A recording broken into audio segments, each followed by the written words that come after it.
evening, everyone, and welcome to the spin room. This is Lady J, and I'm sitting here with my daughter Jasmine. Hi. That was not necessary, yes. And my beautiful sister Chevette. And we are here tonight to open up our discussion. Okay, we're going to need to put you on hold for 1 moment while we take care of this small situation we're dealing with in the background.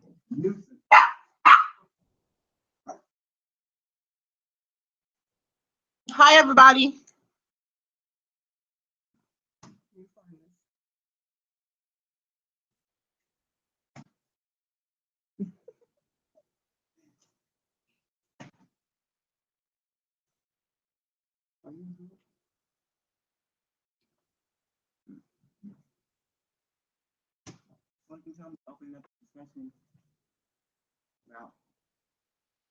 The conflict that arose late last night between Jedediah Brown Are and we still here? Martin.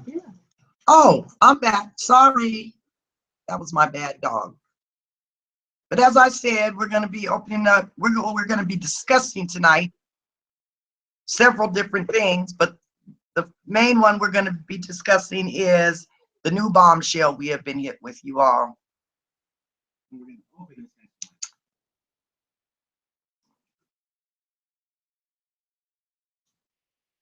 We're going to open the discussion with the new bombshell that we have just been hit with in regards to Kenneka Jenkins.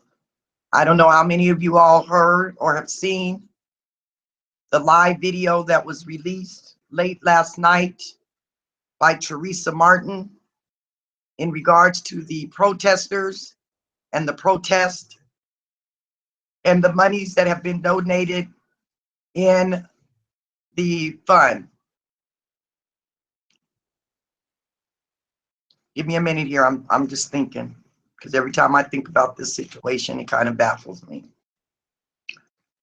Anyway, if you didn't know, Teresa Martin went on live and has basically deemed several of the activists that came to her aid from the onset of this tragedy. She has deemed them to be basically liars and thieves, stating that she is shutting the protest down. She no longer wants to have anything to do with them, and that they have basically taken monies that I believe, from what I'm getting out of what she's saying, she believes the money should have gone to her and not to the protest fund. So tonight we're going to go ahead and we're going to start talking about this. You guys please feel free to start posting your comments, your thoughts, and your opinions. Jazz, you have anything you'd like to say? I don't like her. You don't like her? I don't like her at all. She's a thief. Okay. She's a liar. Okay. She's a manipulator. Agreed. She's an intense whore. Agreed. I don't like her. Well, that's your opinion and you're entitled to it. Chevette, do you have anything that you would like to add to this conversation that we are having? Wow. Well, I have to agree with Jazz. I have to truly agree with Jazz.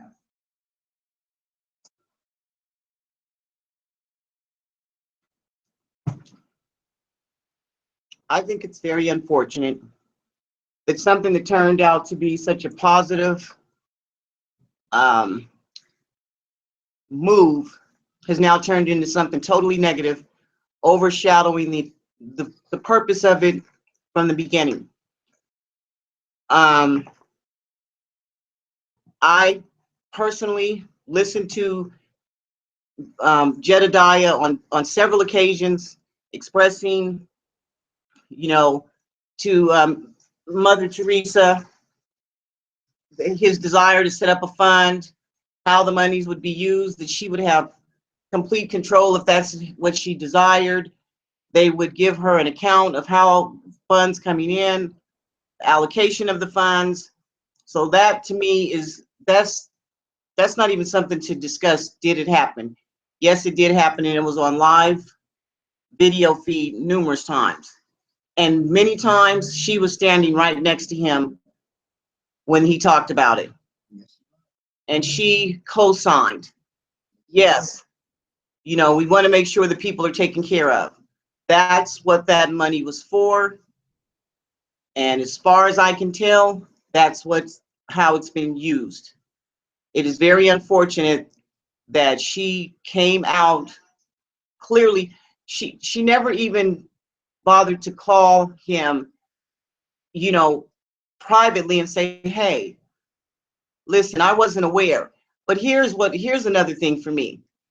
It appears as though Teresa Martin, there's a pattern with her. I don't know whether it's a memory issue for her, if there's so much going on and she's confused, things are crossing in her mind, people are crossing, you know, there's overlaps with conversations. She's not able to, you know, compartmentalize the various conversations she's having with different people, whether it be Andrew Holmes or Jedediah Brown or her attorneys or news media or staff or police. There seems to be a pattern with her, and she either is forgetting, she has very poor recall, or she is intentionally you know, accusing people. It's like, you can't, everybody that you're encountering right now simply cannot just be liars. People are not just, you know, it's just not normal to meet that many people in this short period of time. That these are professionals. These are people who have put their lives on the line. Their careers are out there. They're in the media. They're out there in the front, on the front lines. And people are not just, all of these people are not just stepping up and willing to, you know, ruin their reputations, because it's not easy. Your reputation can be ruined overnight, and it can take you a lifetime and on mess. So that's my opinion.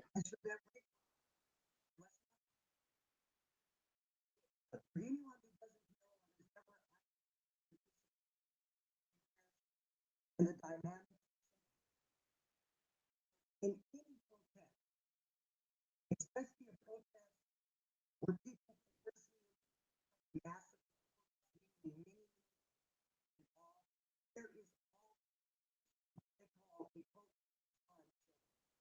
And the reason that they clarify it as a protest is because when anyone is donating to that specific donated,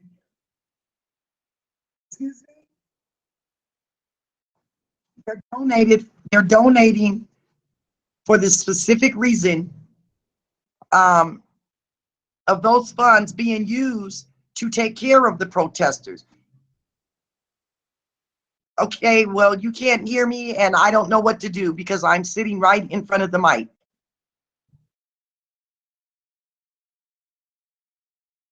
Excuse me, you all, because apparently we are having some type of technical difficulties, and I'm going to allow my daughter Jasmine to step forward and fix these difficulties so that we can go ahead and proceed with our conversation.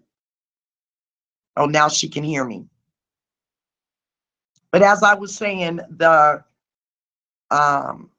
protest fund is set up specifically for taking care of the active protesters, or the people that are out there actively protesting.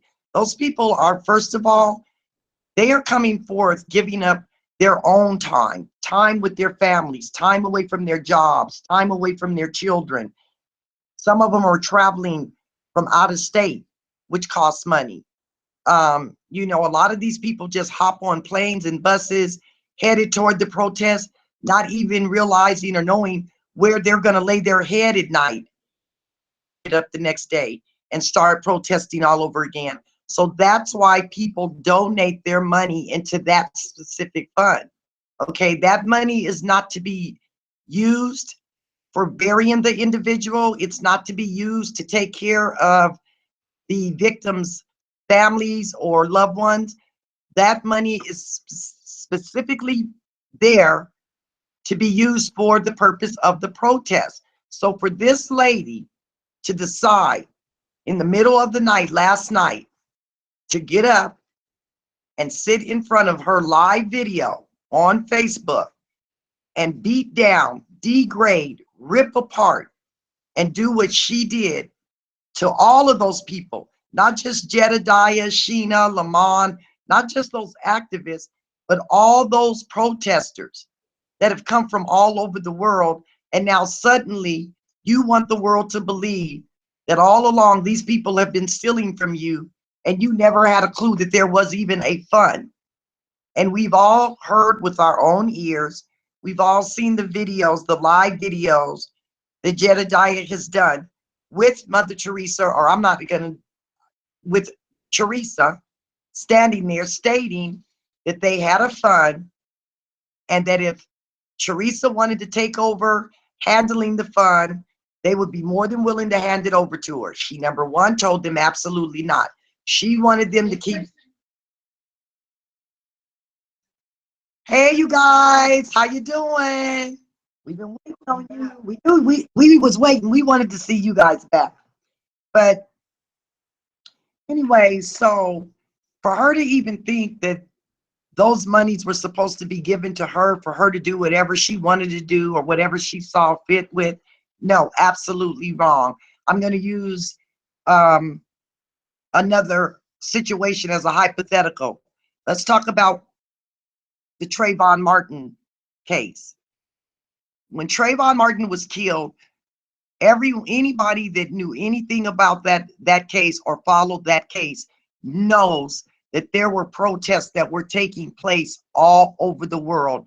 I don't think there was a state that did not protest on behalf of Trayvon Martin, seeking justice for his death and for his parent. Everywhere that there was a protest, there was a protest fund that was set up in that state to be able to efficiently take care of those protesters. Meaning if anyone had been arrested, to buy water, to buy food. A lot of the protests that you see going on in different cities, they will have somebody that is designated on a t-shirt for a t-shirt fund. They'll take money from the protest fund and they'll go out and they'll have a certain amount of t-shirts made so that everybody that is actively involved in the protest will all have on the same shirts, the same colors, so that it is very clear to the public as well as the police who the actual protesters are versus some clown just coming up in the crowd and wanting to start riffraff. So there is a reason why there is a protest fund. So my concern is what has taken place or what is going on that would make this mother, who is supposed to be focusing her time and her energy on finding justice for her now deceased daughter, Kenneka Jenkins, what was so important that she needed to get up in the middle of the night last night? Let's mind you now, fully made up, eyeshadow on, eyelashes done. Or yesterday, when she went live and said that she was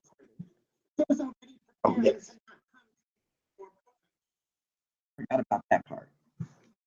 I truly forgot about that part. So I just want to hear the few of you that are here right now with us. And again, thank you for sitting in with us again tonight. Jamie, Brandon Russell, who else we have up in here with us? Empress, Nene. Welcome, you guys, and come on now. Don't everybody get silent at the same time, because I know you all have something to say about this video and what is now taking place in regards to the Kenneka Jenkins tragedy. Let's get to talking, you all, because I know you all have some good things to say.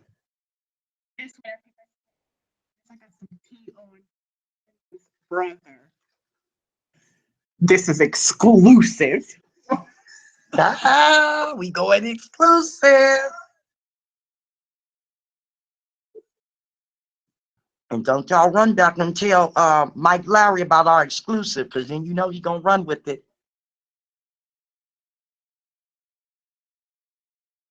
Look, Didi said, come on now. Some people are speculating that her man put her up to this, but I don't know. Well, the reason they're speculating that is because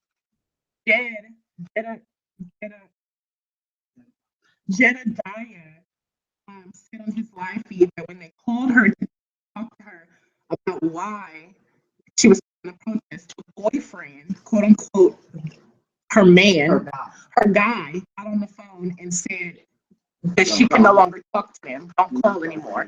So that's why everybody's speculating that it had to do with the boyfriend.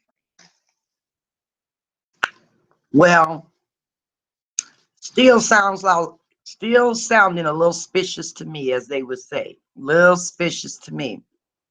And someone said, let's not forget about bus money and bailout money for protesters. Exactly. That is my point. That's why I was saying anywhere a large protest is formulated like this, okay, any city that that protest is taking place in, each city has what is called their protest fund. It is specifically set up for that reason, and every dime that Jediah and Sheena and them are spending, all of that money is what it's what they call electronically tracked. It's not like they can go and just pull cash off of that account and just do what they want to do with cash. Everything that they do has to be done electronically. So when it is time to go back and show the protesters, if they ask and want to know or want to see, or not even the protesters, more so the donors than the protesters, they have a running ledger showing what every dime of that money that was donated was spent on and spent for. We're going to stop for a moment. We're trying to read.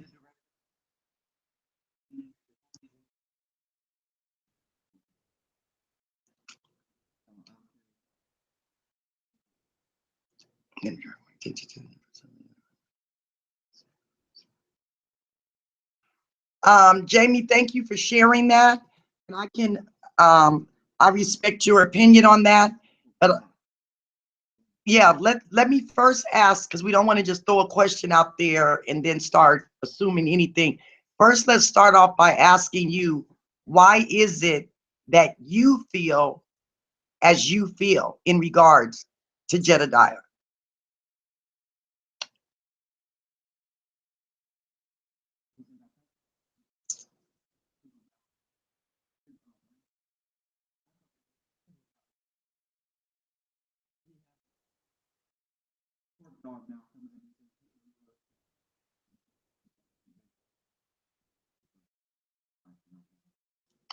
Yeah, Brandon and Jamie, let me reiterate again, because I have been involved in protests where I was the protester. I have been involved in protests where I sat and watched as the protest was actually set up. Every protest, especially when it appears as though that protest is going to take on, become massive, meaning, and when I say massive, meaning that it's not going to just be protested there in the state of Chicago, it's going to move to different states. It's going to be taking place in different states, like the Trayvon Martin case. Trayvon Martin's protest, I don't think there was not a state that was not protesting when that young man got killed. So in every state, there is a fund that is set up, because I don't know of a protest yet where someone was not arrested on behalf of protesting or has gone to jail. And it's not cheap. That's just like when we had the protest for Trayvon Martin here in Las Vegas. We even were blessed enough where the Metro Police Department joined us on their bikes and rode alongside of us when we walked from downtown Las Vegas over to the, what building did we walk to? I want to say the federal building is where we marched to on one night. They were right there with us. But people don't understand, a protest isn't just a group of people getting together and deciding they're going to stand in front of a building and start screaming and hooping and hollering. It's a process to protesting, and it's not easy work. And it's sad that a lot of people feel as they do about Jedediah, but his record speaks volumes for him. This man has done a lot of work on behalf of a lot of people. A lot of people don't even understand the magnitude of what he has done and what he has given up to do this on behalf of families and their loved ones when they have lost someone to a tragic death, such as Kenneka Jenkins has. Because the bottom line, you guys, if these people hadn't stepped forth and did what they did, please believe the majority of the people that are speaking on this tragedy today would have never even known about a little Black girl named Kenneka Jenkins, who was tragically murdered in Chicago, Illinois, because it sure didn't run on the news in Las Vegas, Nevada. It did not hit our channel 7, 11, 9, or 3 news out here, because out here they feel like we have bigger fish to fry. So the point is this child's death would not have even been brought to the forefront if it were not for these people. And then for her, and even if she felt like they had did something wrong, there is a proper place and a proper time to say what she needed to say. And Facebook Live just was not the place to do it. Can you guys hear me? Can you put up a 1 if you can hear me?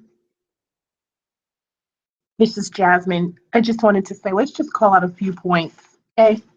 The first point is, 1, she has been caught in so many lies that it makes no sense at all. The first lie was what? She saw the freezer. She walked into the freezer.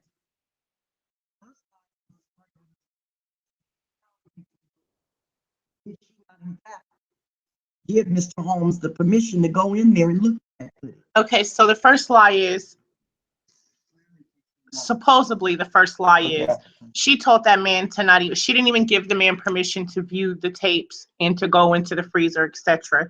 The second lie was, she came on camera and stated that she saw the freezer and she saw the camera. The attorney then contradicted her and came back and said there are no cameras. The sister also said she walked into the freezer. If you listen to the video, when she describes the path that Kenneka took, she describes the wrong path. She says that Kenneka was on the lobby level and walked through the white double doors. We see Kenneka getting off of the elevator, going onto the lower level. Then you have where she, there was another one. What was the other one? Well, the whole church. The church. Then she said that the church told her that she could not bury Kenneka there because she, or have the funeral there because she wasn't a member. But the pastor responded to that yesterday, stating that, or Sunday, that he never told Teresa that. What they told Teresa was she needed to contact the pastor of the church to get consent and to discuss the arrangements with them. Then now you have Jed, who supposedly she never gave permission to. It's just too many. It's too many lies. At some point, you lose credibility.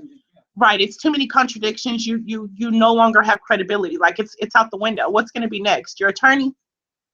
Now what? The attorney stole your money. The attorney overcharged you. They told you that they were going to do a pro bono, and just don't worry. Just wait. And when it happens, I want you guys to come back to this room. Mm-hmm. Amy says it's understood that these protests drain and cause a lot of anxiety with the amount of time put in and the amount of control that is needed to remain civil and keep everyone on the same page. It is not easy. Excuse me, everyone. Amy, yeah, and that's all I want all of us to try to understand and be able to come to some type of agreement on putting together a protest is not an easy task. And we must admit, for this protest to be taking place in Illinois, in a little town called Rosemont, Illinois, where the population is no more than 48,000 people, okay, and to not have a whole lot of what is the word I'm looking for? A whole lot of fighting and discord and drama going on at these protests, which have been going on every day for over 2 weeks now. I personally believe they have done a hell of a job, because they have truly have kept this protest under wraps. They truly have. The few people that were arrested, I don't even think they should have been arrested. I believe the majority of them were arrested because the police were using them to try to make an example out of them. I don't even think that they were rightfully arrested, because I really couldn't see much of anything they had done wrong when they were being arrested, because I stayed on live following everything that's going on in regards to this case. And I'm just I don't know, I'm just blown away. Like my sister as well as my daughter have both said, everything she said, she has contradicted herself. And I was raised and taught that a liar is a liar is a liar. If you will come out and lie about something as simple as a church telling you that you could not hold your daughter's services in their church, if you would lie about something as simple as that, I'm sorry, you will lie to the public about anything. And you're lying to save your face. That's all she's doing to me. This is just my opinion, you all. To me, it appears as though she's covering up something, and she's using these people to have the attention and focus removed off of her. And now look what's happened. Look what's happened. The whole purpose has been overshadowed today, because everybody's conversation has now been taken off of getting justice for Kenneka and trying to figure out all of the riffraff and the subliminal messages that her mother was sending out on that video last night or this morning, whichever one it was. I know she was sitting in front of that camera with her face fully made up one more time, with that eyeshadow on and them eyelashes on, like she was on her way to the club. Just my opinion. What? Did anyone else see? I didn't actually see. Let me finish the question first. Question was asked, did anyone see Jedediah when he tried to commit suicide? I wasn't on his live at the time when it was actually going on, but I did see the live. But he did come back last night or this morning and told everybody, yes, I did try to commit suicide. Yes, I did have a gun up to my head. But when I came up out of that hospital, I came out a stronger person. God delivered me. So he gave his testimony. I mean, the only difference in Jedediah and a lot of other people that have attempted suicide is he did his in front of a live camera. That's the only difference. But at least he's, and personally, I really don't think that that's something that should be held against him.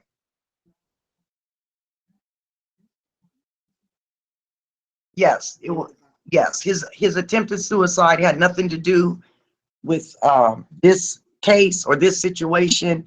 It was, he had a breakdown.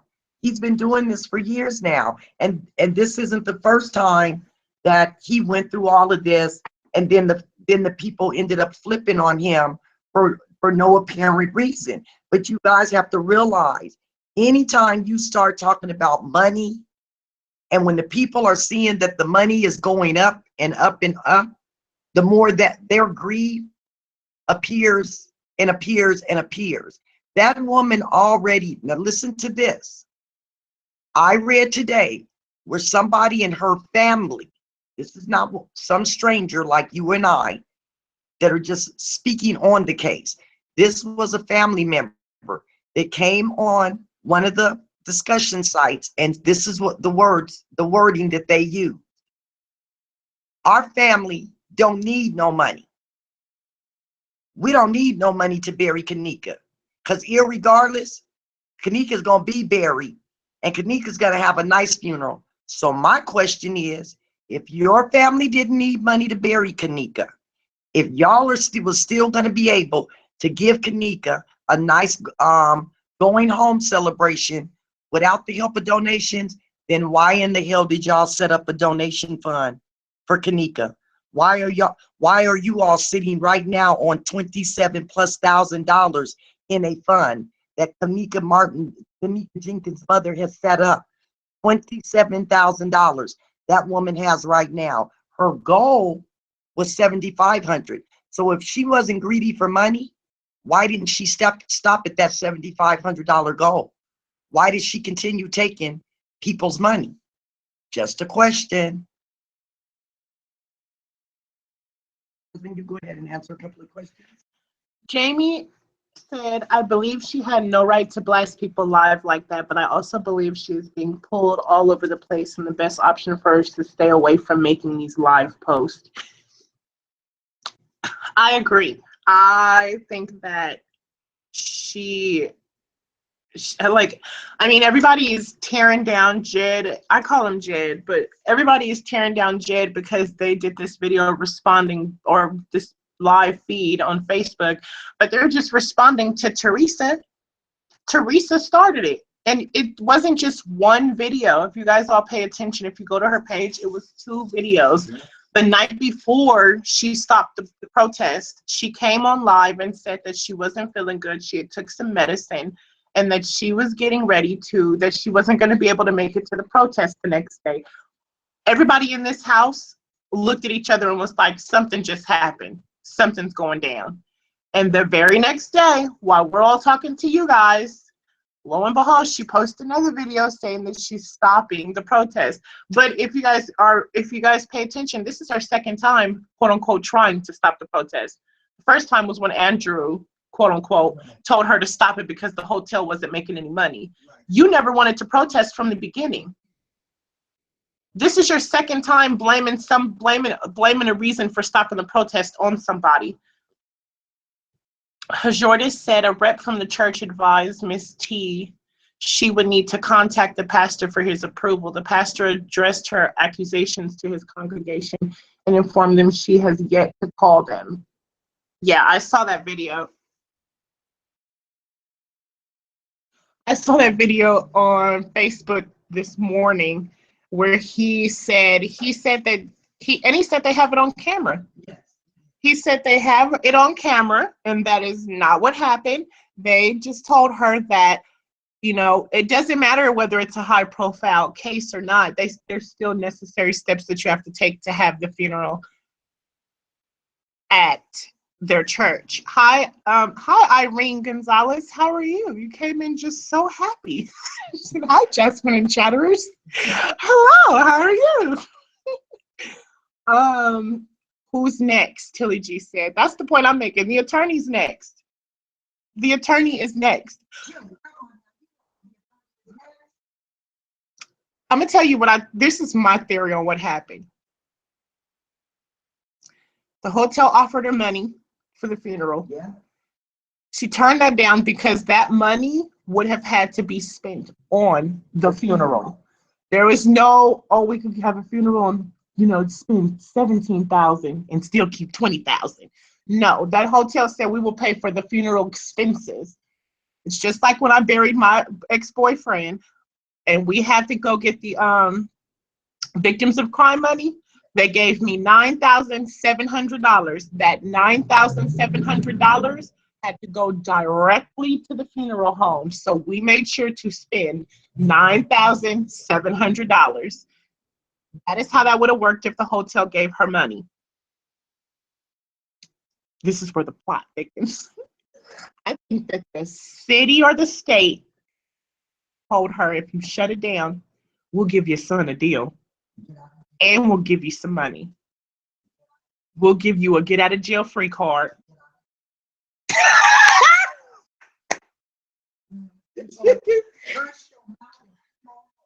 They have worked out a deal with you to help your son get out of prison, and they have cut you a hot check as long as you can get this protest to end and calm these Black people down on social media. Did anybody pay attention to the fact that she changed her name on Facebook? As soon as she did this post to stop the protest, her name from Teresa Hot Chick Martin changed to Teresa Martin. Instantly. Come on now. Y'all not paying attention to what I'm saying here. I'll watch everything. Let me see what you guys are saying really quick. Nini, I hope I'm saying your name right. Nini said, is the fund on you carrying GoFundMe? Because I know GoFundMe charges a 5% tax, but you carrying doesn't charge any taxes. Oh, it's on you carrying. And I know for a fact that they do charge you on GoFundMe because I set up a GoFundMe for my ex-boyfriend and they take a certain amount of money. Plus a lot of money.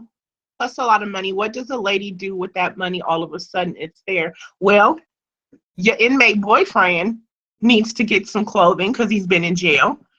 But I mean, guys, pay attention to this stuff. Does anybody not go to her page, scroll down to right before Kenneka died? So probably about 2 or 3 posts before Kenneka died, she posted, I'm single now. Does anybody want to take me to the show? As soon as Kenneka died, her relationship status changed in a relationship. These are the type of things that I pay attention to. Brandon Russell said, yes, but she may also not wanted to take in nothing from the hotel because it's like giving in when she suspects somebody in the hotel knows something. I don't think, my auntie said it's like taking blood money, but I just honestly, my personal opinion is I don't think she's worried about blood money and all that extra stuff. Okay, but Brandon, is this Lady J here? Listen. But then for her to go on her live video and now say that the activists and the protesters are in cahoots with the hotel. See, everybody has to pay attention, like Jasmine said, pay attention to an individual's verbiage. Pay attention to their body language.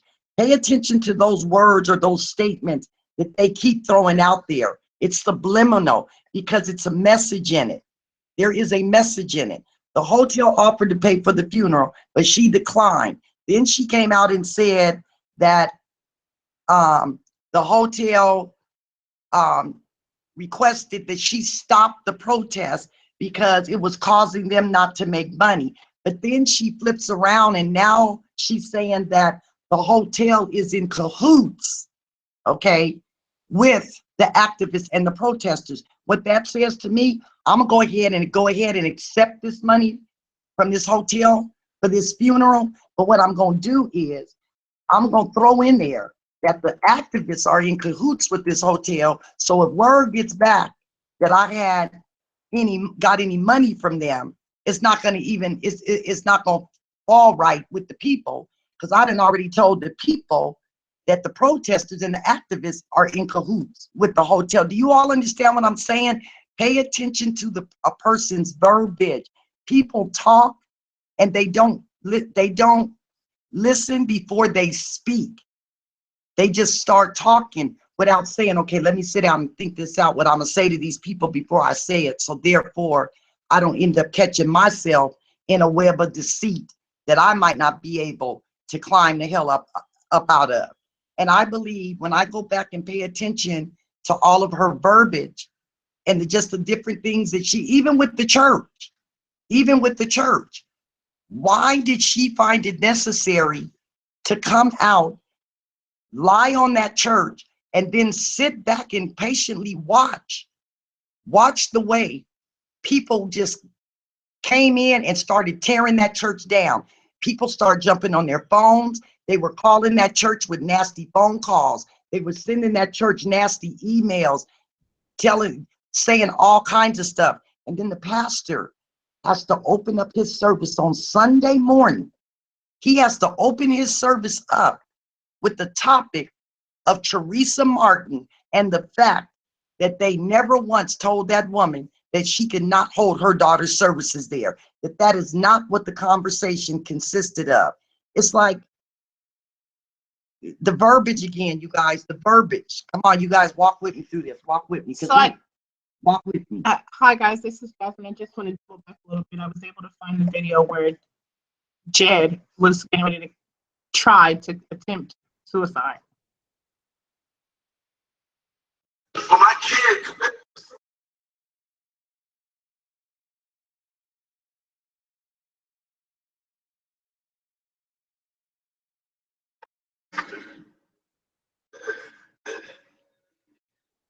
Okay. Yeah, I can't watch. Yeah, I can't watch that one. Yeah, I can't watch that one. I didn't know. That's not. Yeah, that's. They must have edited. Yeah, because they didn't show all of this on the You other guys, tape. I am not laughing at him attempting suicide. I am laughing at you guys' faces. Everybody in the room looked like they were getting ready to break down and cry. So I was able to find the video. I will share it with you guys like I always do. Just make sure you don't leave us. But You guys just pay attention to this video and ask yourself, do you really think this is a man that went there to scam that woman or take advantage of her in the time of her tragedy? Just pay attention to the video, please. so I posted the video for you guys. I was only able to get just a little bit because everybody in the room was getting ready to break down in tears. And please don't think that I'm laughing at him. When I see things emotional, I laugh. I'm opposite of everybody. My my defense mechanism is to laugh, so I'm not laughing at him. But just a little bit of what we were able to hear, it sounds like he was going to attempt suicide because his child had killed himself and he felt that he wanted to be with his child. So the attempt to suicide had nothing to do with Kenneka Jenkins. It had to do with his own child.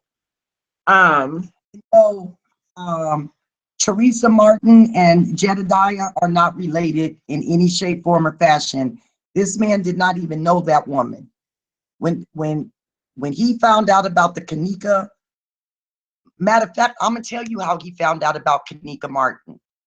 If you guys are paying attention to the white gentleman that has been with Jedediah, the cameraman that has been following Jedediah around, he is a friend of Jedediah's. And the way Jedediah even found out about Kenneka is that man was doing a documentary on a gentleman in Chicago who had been shot 31 times and survived. That man was he was just interviewing him. He was interviewing the young man that had been shot 31 times.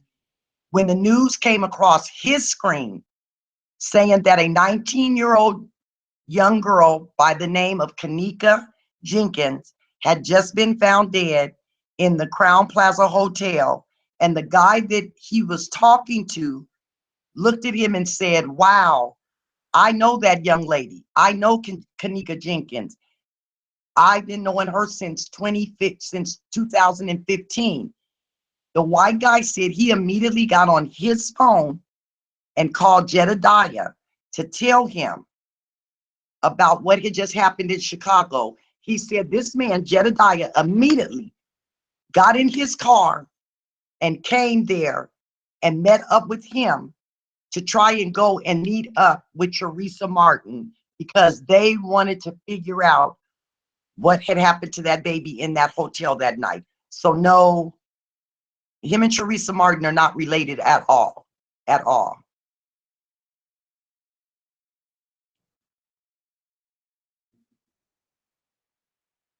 Let me see, yet he didn't even know his name on his last. Jamie said, yet he didn't even know his name on his live last night. Towards. It wasn't that he didn't know his name. He calls him by a nickname. They call him by a nickname. So he always says that. Y'all want me, y'all be asking for my friend's name. He said, and half the time I don't even remember his name because I don't call him by his name. I do that with friends of mine. who we've been calling by a nickname for years. I have a girlfriend of mine right now. All her life, we called her Bobcat, but her real name is Juanita. And it was just recently she had to ask us to quit calling her Bobcat and start calling her by her birth name, which is Juanita. And a lot of people still slip and call her by her nickname because we were not used to calling her by her birth name. That happened.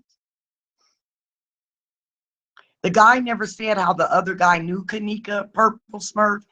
He just said that the guy looked and saw the news coverage and immediately said, wow, I know that young lady. I know Kenneka Jenkins, and I've been knowing her since 2015. But he never told us if the guy told him how he did know Kenneka. I'm not saying that the guy doesn't know, but he never shared that information with us. Well, all we could do is pray that she doesn't go buying unnecessary stuff with this money. I just feel like Teresa Martin owes anybody that donated to the fund for the protesters. She owes all those donors an apology, because when those people sent their money in, they specifically sent their money to be used for the protesters, not to be given to Teresa Martin to do with it as she saw fit.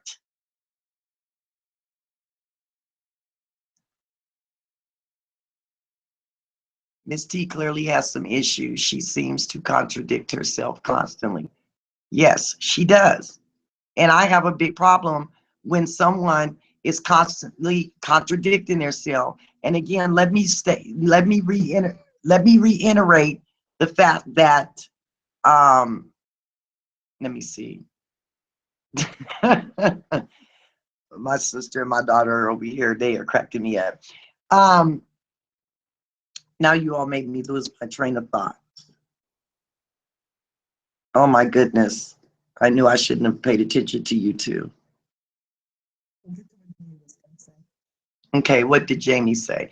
Jamie said, and attempted to clean up his rep after the other activist came out and said he witnessed Kenneka walk in the freezer with his own eyes.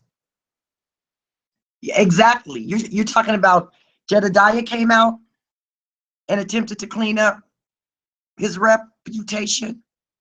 Jamie, is that what you're saying?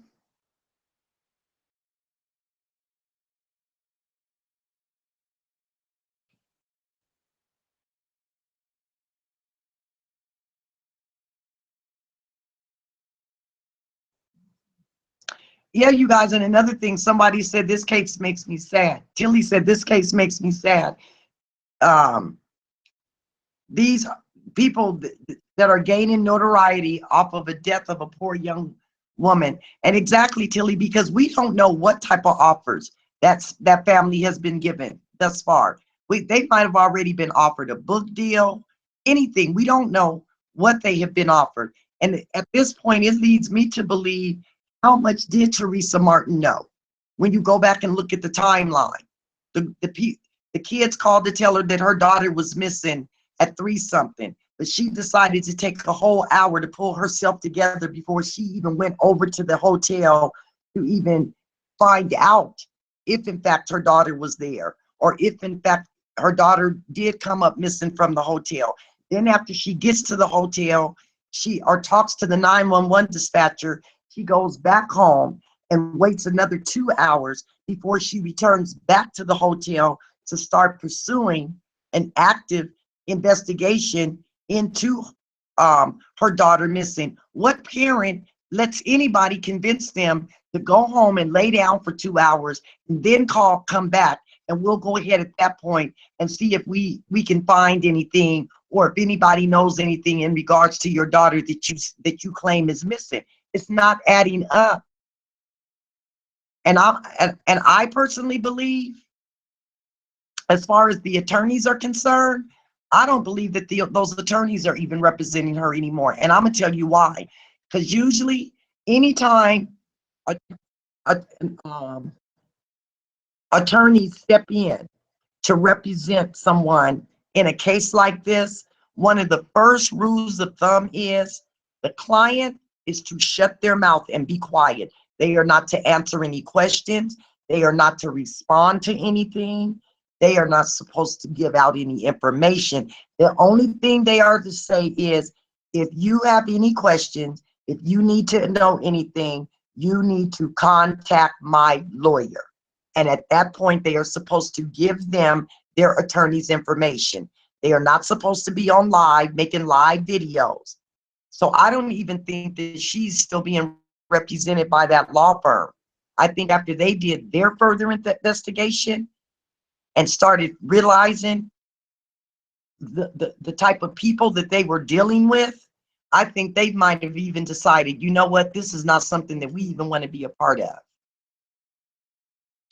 So at this time, I'm going to go ahead and let Jasmine once again step in and start answering some of these questions, and throwing out some more of her theories. Okay, give us just a minute. Give us just a minute here. Jasmine's going to be here in just a minute. Let me see. I would have shook the truth. Irene says, I would have shook the truth. Irene, oh, I so agree with you. I was in a 2-hour conversation with a lady that I don't even know. In messaging today, she and I were talking about that very same thing. And I said to her, I said, go back and just pull up 5 or 6 cases of people who have lost their children to tragedy and had to stand before the press and the nation to talk about their tragedy. Go back and look at their demeanor and then look at her demeanor. I mean, really, just go back and look at their demeanor and look at her demeanor. This woman has been fully dressed with her makeup on, her eyelashes on, dressed to the nine every day since that little girl was found dead. That's not what grieving people do. I'm sorry.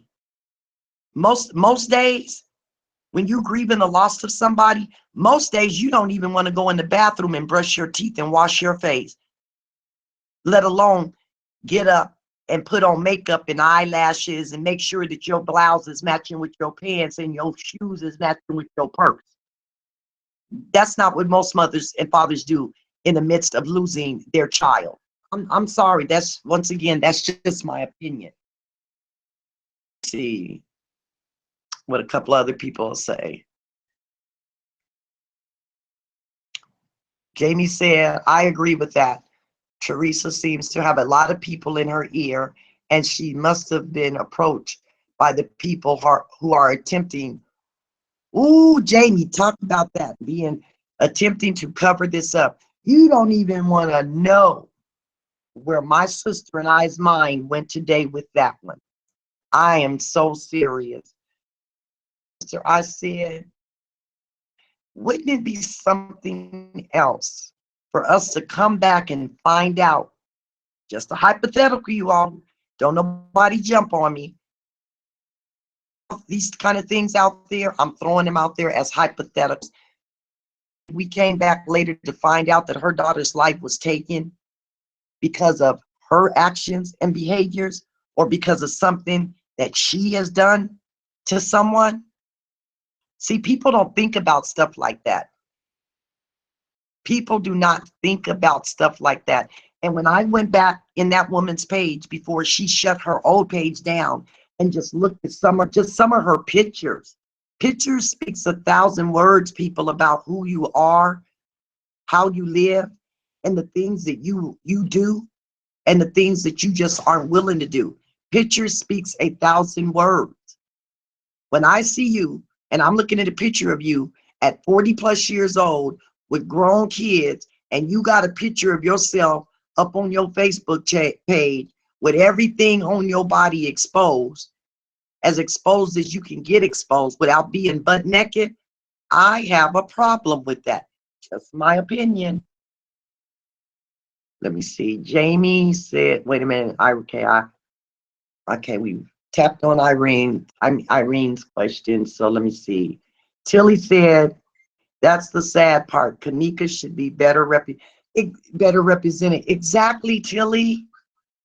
I even told my daughter and sister that. I said, somebody please go back and get if you can go back and find me one clip where you have seen this mother standing before the camera talking about what a beautiful child Kenneka was.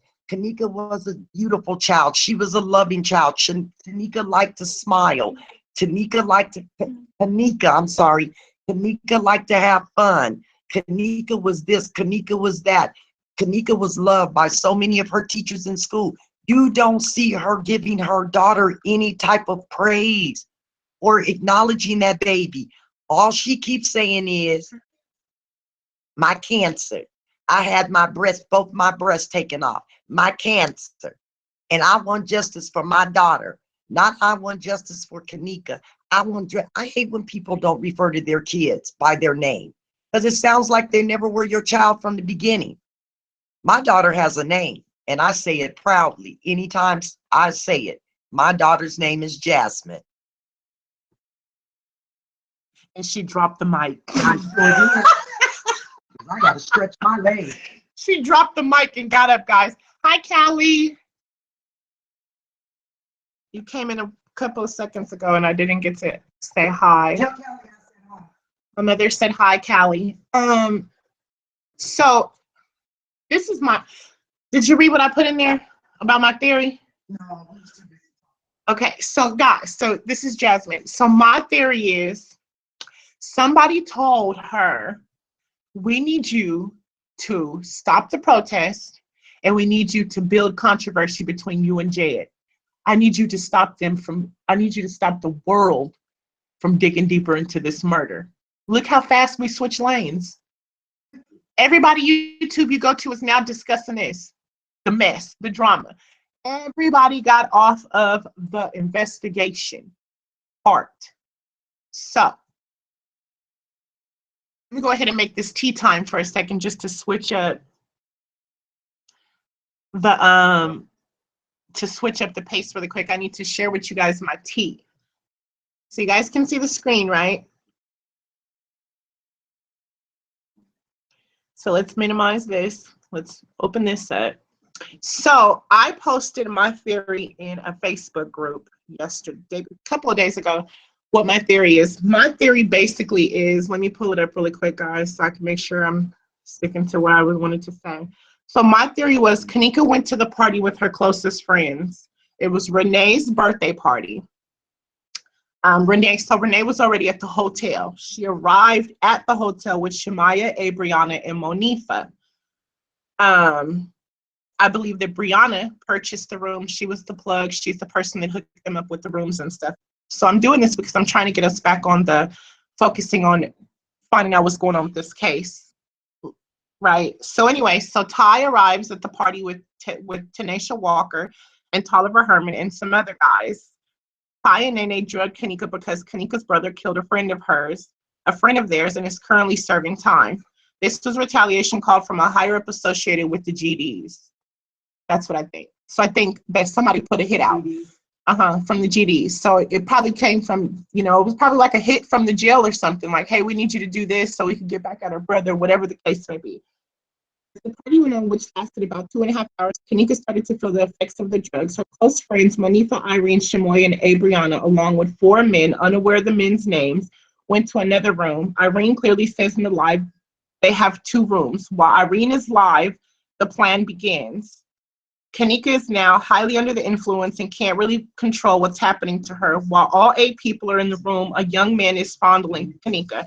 So I believe they were fondling her in the room. I don't believe they raped her in the room. I believe they were fondling her.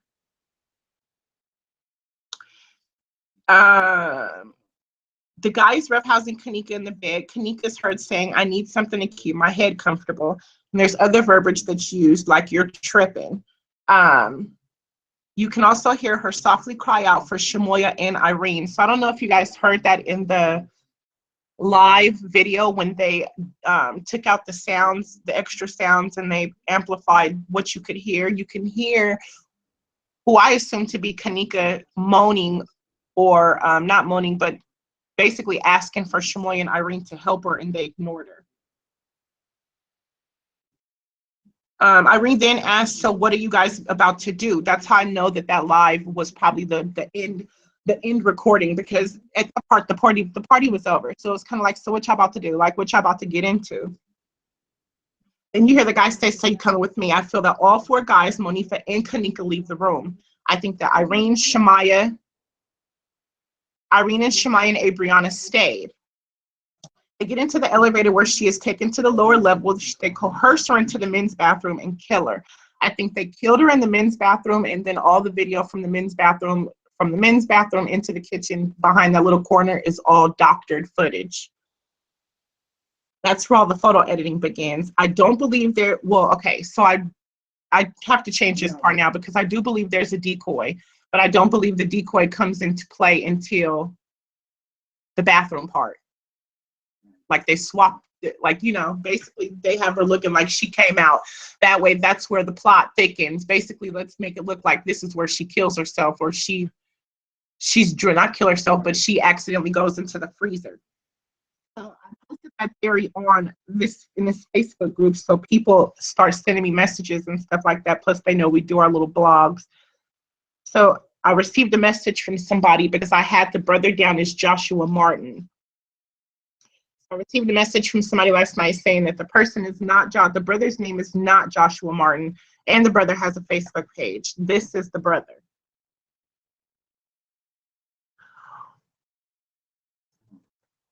Oh, I was about to say, ooh. The brother's name is Kenny Lee Martin. They're twins.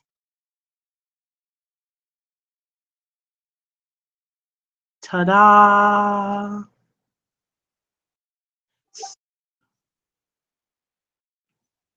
So supposedly this is the brother. And there's Teresa. And as you can see, the last post that the brother posted was November 28, 2016.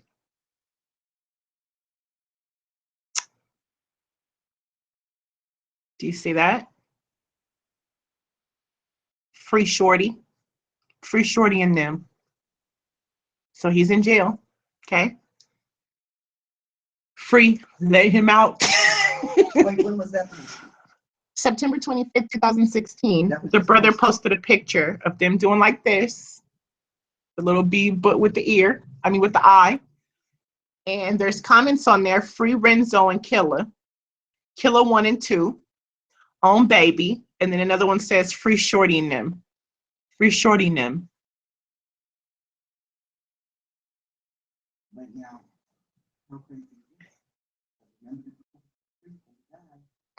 And everybody was holding up the same sign. You have Ty, who was doing it, Nene, who was doing it. Those girls get out doing it, whatever that is. You see them, you can't know what all their signs are. But maybe he broke the code within the code. So his own people were after him. Yeah, he could have, right. Maybe it's a retaliation within your own gang. So maybe that's what, maybe that goes back to why she felt comfortable.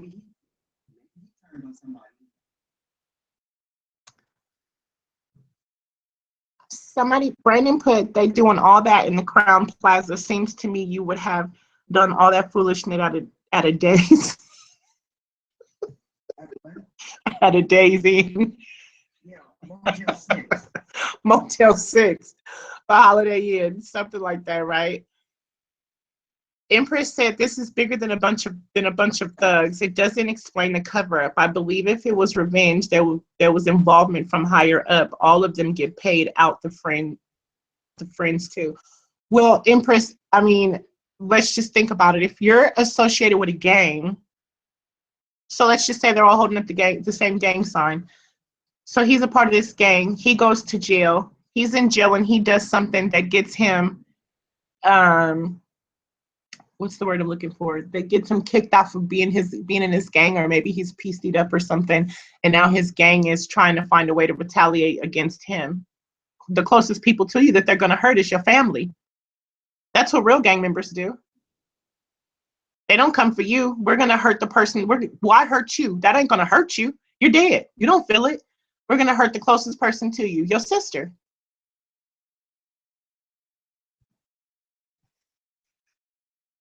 Hey, everybody. I'm back from my little 5-minute break. Let me say this about the whole gang topic we're on right now. Again, it's called research and knowing your history.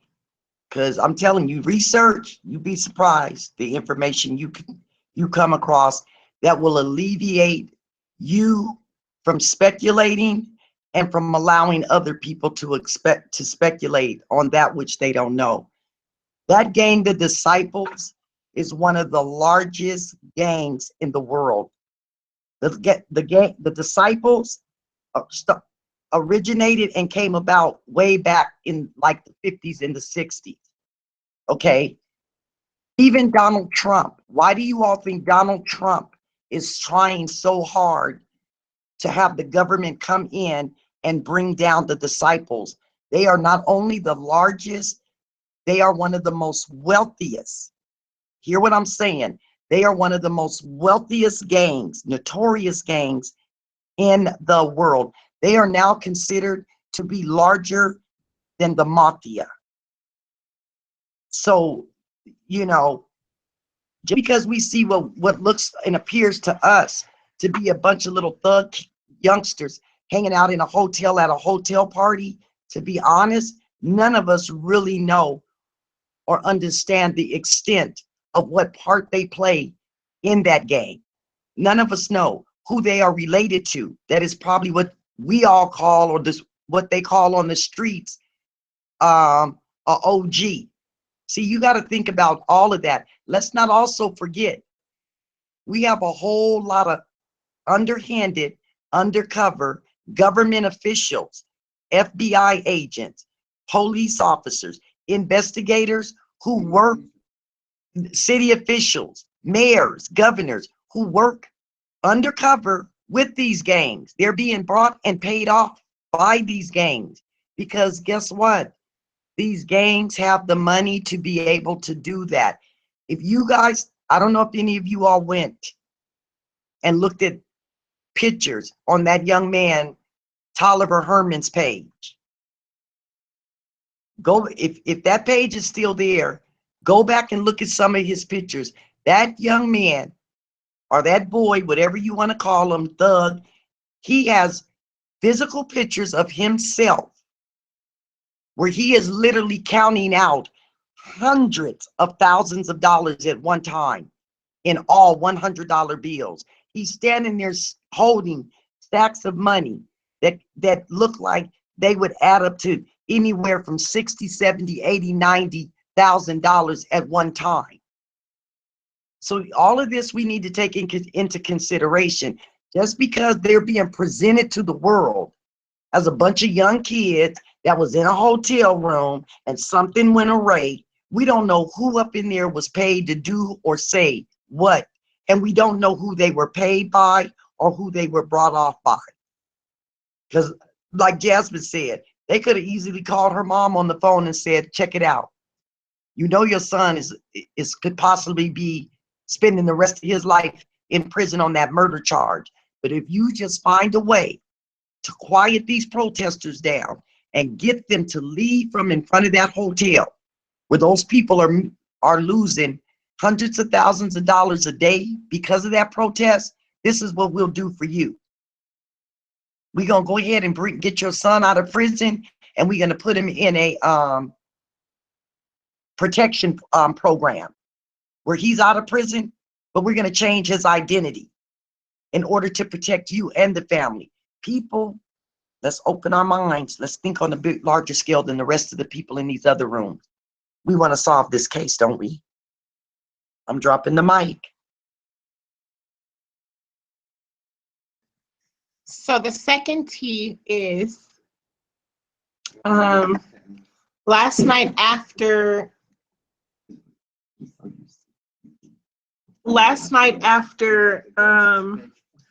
Kenneka's mother posted the live video on Facebook, Sheena was upset and they started posting screenshots of stuff that people was putting in their inbox and conversations that they were having.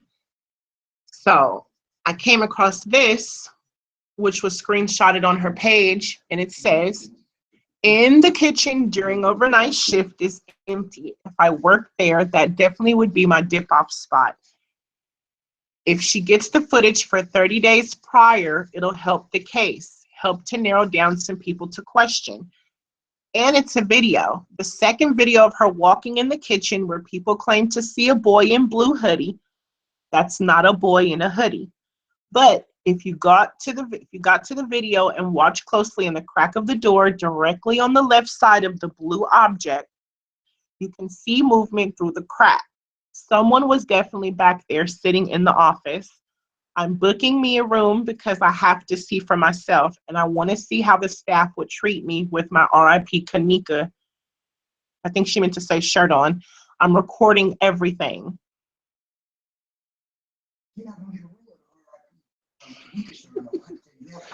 So that makes me feel like they are fully aware that that blue object is not a person, but there is a person behind the blue object in the office That was there that night. that was there that night. So they're requesting footage from 30 days before so that they can see who the person is that uses that duck off spot.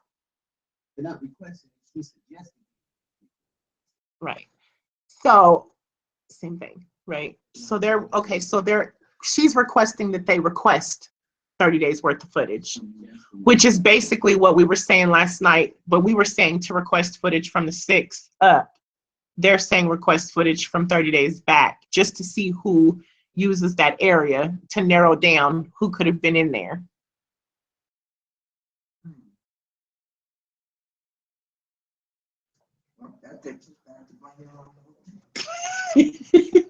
Well, you true. That means that you believe that it was somebody that works there. Or somebody that works there that's connected to all of them. Right. I mean, you can have a job somewhere and you know, it's like, who knows if the guy that was running the register that day when they checked in, he's the point person that make sure you get him, you know. Sounds like I might need to check the balance on my credit card and do a people search. You know, we can find out who worked where, when, and where they really do live.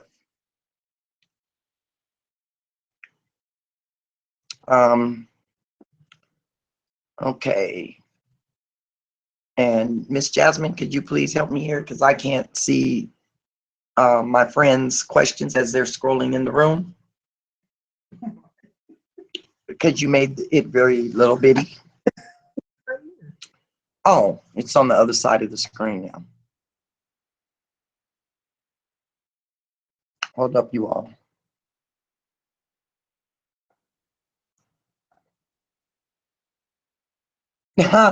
Brandon said, yeah, well, if it was a movie, it would be a serial killer who lives in the hotel behind the walls now.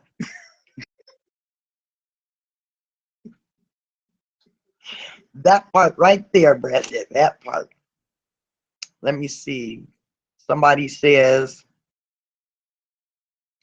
Irene says, the blue object is a female standing on something. Irene, good. That's what I said.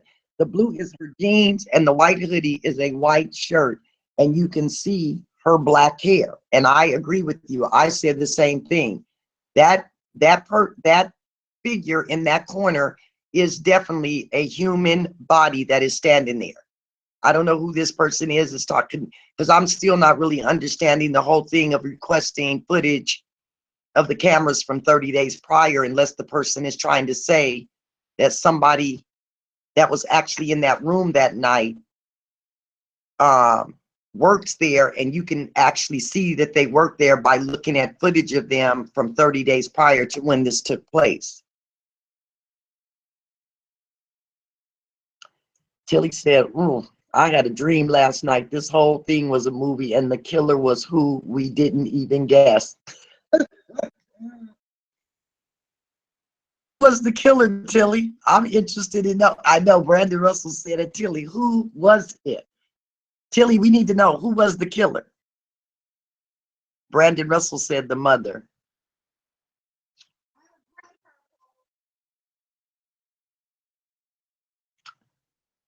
Tomac Snow said, we can zoom in and clearly see that it is not a person. But Tomac, I'm sorry. I have to disagree with you on that one, because what people don't know and understand, every set of eyes sees differently and operates differently. Okay, I have been with my standing side by side with my girlfriend, both of us looking at the same thing, and she's constantly telling me, but don't you see it? Don't you see? And I'm like, I don't see what you see. I'm sorry. I'm standing here looking at what you're telling me to look at, but I don't see what you see. And that goes for any human being. Some of us are colorblind and don't even realize we're colorblind. So when everybody's saying, don't you see that blue figure over in the corner? We don't even see it because we no longer are able to see the color blue, but we're not even aware that we can't see the color blue. So there's all different reasons why some people say there is somebody there, and other people saying that they don't see anybody there. Because I have to agree with, who was it? Was it Irene?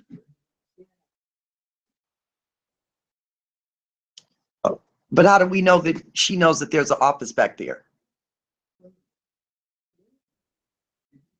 But if she knows for a fact there's an office back there, then why would she need to go into the hotel to see if they'll let her walk around?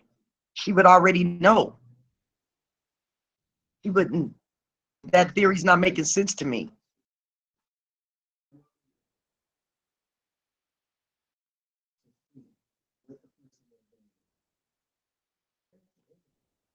Okay, well, I mean, I stand with you on that. I'm just saying, everybody that claims that they can present certain evidence, I need to know why it is that you're able to present that evidence, or how it is that you already know that.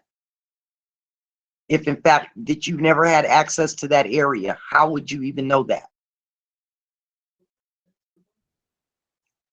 I mean, really, if you've never been granted access to that area in that hotel, how would you know that? And then my next question would be, how would you be able to obtain footage of something that took place in a hotel 30 days ago, and they couldn't even get them to release footage of something that happened just yesterday in that hotel?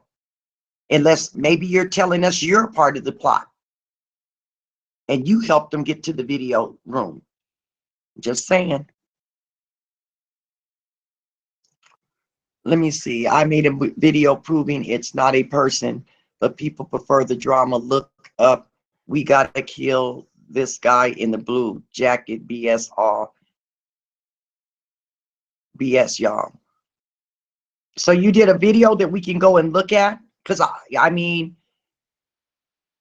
I am very open-minded, and I will go look at your video, and I will give you my spin or my opinion on the video. Because if I go and see your video and you're able to prove to me or convince me that that is not a person that is standing over there, that which I believe is a person right now, I will gladly come back into this chat room and let you know what, Tumax, you are so right. After looking at your information, I now have to agree with you that that is not a person that we are seeing over there.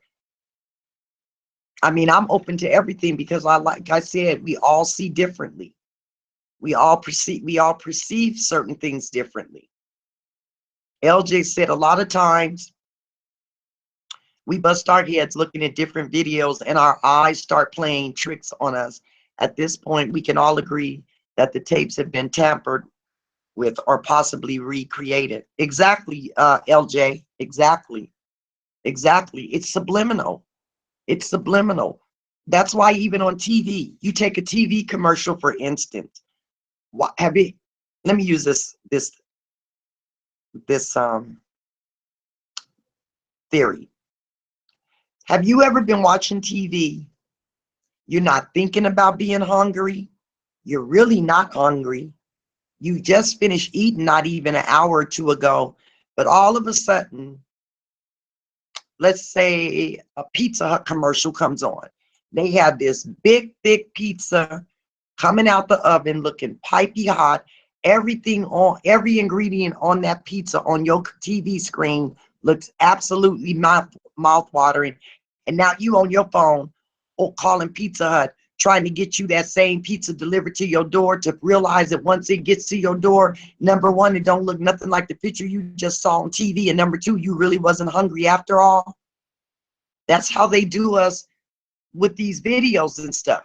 If we keep playing them the same thing over and over and over and over again, eventually we're going to be able to convince them that it is what we want them to believe it is, and it's not what it really is. Tilly said, sorry, like a spirit box session or a ghost hunting. Yes, exactly. So true. Yeah, just like just like these people that tell you that they're able to contact people from the beyond. They bring you in and convince you that they're able to contact one of your loved ones from beyond. But when it's time to go into that session and they start convincing you that you are really feeling or hearing that person, the part you forgot or failed to realize is they've asked you about 250 questions about your life and that person before they even started the session. So now they took all the questions and all the answers you had and thoroughly went through them, and they came up with the closest story that they could get that could make them, can allow them to convince you that they have now connected with your dead loved one from the beyond. That's how it works. Just my thought and my opinion, y'all.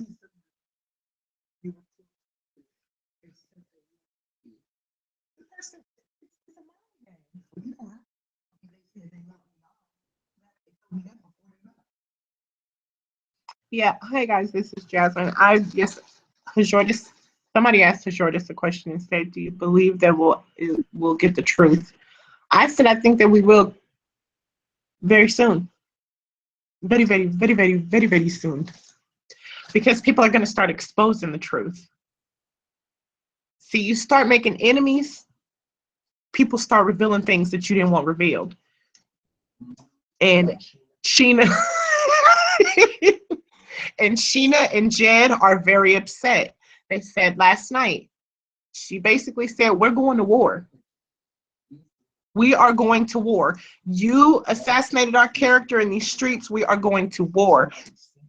Sheena and Jed know a lot about this case. A lot of things that they kept to themselves because they were trying to support, I'm not calling her mama nothing, support Miss Teresa. And now that they have built this rivalry and they are enemies, Jed and Sheena are going to start revealing certain things about this case. That's why that screenshot was posted. She posted that screenshot of her inbox on her page. Now today, mysteriously, the screenshot is gone. It's not on your page anymore because you get upset and you react. You go to sleep, you wake up like, oh my goodness, I shouldn't have did that. They're getting ready to start telling on each other. What is it?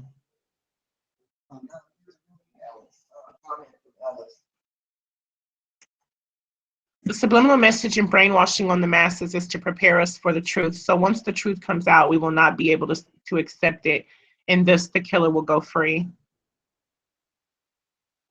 You know, it makes sense because they will not be able to get a jury that will 12 people that will be able to agree because everybody has so processed their own theories. Andrew Holmes is, I don't know where he's at. I'm sure he's somewhere in Chicago. I know they did do a video after the fact, after supposedly he was caught lying. They did an interview with Andrew where he basically busted out in the Here.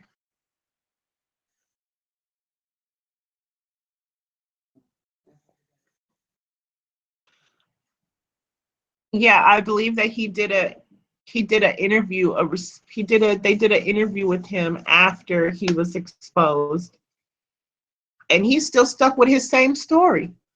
Teresa told me it was okay. She told me it was all right to go look at I believe that she told him it was okay.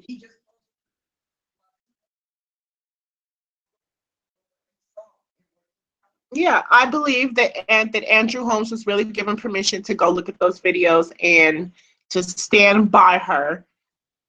And again, somebody got in her ear. I just don't like her. I don't like her, and I feel all fingers are pointed at her. I feel that you gave him permission. Somebody got in your ear, and you decided not to work with him, so you lied on him. Why did Andrew Holmes lie so hard? What was to be gained by doing that? Again, go back. No, I'm saying to you. Go back and look at the very first Holmes tape, and you will see that Teresa Martin was right there with him. She was the one that said he was right. But the question to gain line. I think that I don't think he lied. I don't think he lied, so I don't think there was anything for him to gain. I mean, some of the people we're talking about, activists, their job is to be out in the community to help families. So if you are caught in a lie, it just discredits you, and nobody wants to work with you. So that's the same thing with Jen. So you go steal money. Now she comes out and says that you guys stole all this money from her dead daughter. Who in the community is going to want to work with you? Nobody. There is no motive or there is no purpose for him lying, because all it does is discredit you. This is somebody who, every documentary I watched the other day, Andrew Holmes was in that documentary, standing next to the family, being the support system for the family. So why would he lie about, oh, Teresa told me that it was okay to go view the videos, or Teresa told me that it was okay, you know, I would be a representation as an activist. There is no benefit from them lying. It just hurts their reputation. The way Andrew Holmes became a well-known activist is because his niece was brutally killed in Chicago, Illinois. And he began protesting on behalf, wanting to find the killers of his niece. That's how he became a very well-known activist. And I don't know too many Chicago that involves a Black youth or teen where Holmes has not been called out to stand in on behalf of the family. Because when Kenneka Martin's body was first found, Andrew Holmes was the very first person to even meet with Teresa Martin. And she stood on live national TV and said before the press that Andrew Holmes was going to be the one that was going to be doing all the talking on behalf of the family. So I do believe that Teresa Martin knew that Andrew had gone in there, or I believe she gave him permission to go in and look at that footage like he said she did. And he said that that is his word, and he's not changing it. He's sticking with it. He was told by the family, or given permission by the family, to go in and look at the footage and come back out and reveal to the media and the public what he saw. And that's what he did. Dropping the mic. What if it doesn't even show that she had alcohol in her system, let alone any drugs? Oh man, we have Well, I mean, it's so many possibilities. If she doesn't, then that would say suicide. Yeah, it will not necessarily suicide. It would just prove it was an accidental death. If her toxicology report what did the lady say the other day? What did she call it? We already all know. if her toxicology report, if her toxicology report comes back clean and there is no, and her rape kit comes back clean, then it is what it is. It's time for everybody to drop the mic and go on about their business, I guess. Maybe he did see her go in the freezer, but the edited version wasn't good enough to answer our questions. And maybe it was obvious that she was forcefully put in the freezer. Maybe he spoke up.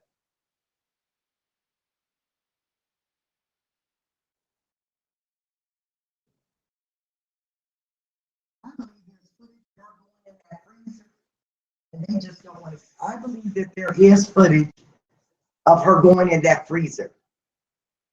But I feel like they have to hold on to that footage because that is the piece of footage in which they're going to use to build their case on, is the footage of her actually going into that freezer.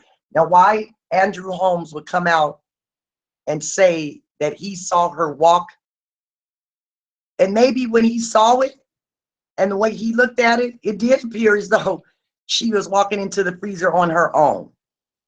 And then once they started tearing that footage down, like other people have, and start seeing the way that they have been cut and spliced, then is when it starts showing where somebody actually put her in the freezer, and it wasn't her that took herself into that freezer. We have to take all that into consideration, because when that man went in and first looked at that footage, he didn't see any of what we have since been able to see. The shadows in the back, the person in the hoodie pulling and dragging her, the person over in the corner with the blue coat. He didn't go in there looking at that footage like that. All that man went in there to do is see if he saw Kenneka in that hotel, and if so, when he saw her, what was she doing? And that's what he came out and gave us his information based on. Somebody said he got descriptive with. Now, the part I didn't understand, because he did say in his press release that he witnessed her opening several doors. Several means 3 or more. And he did say he witnessed her opening and closing several doors. I didn't see footage of her opening one door.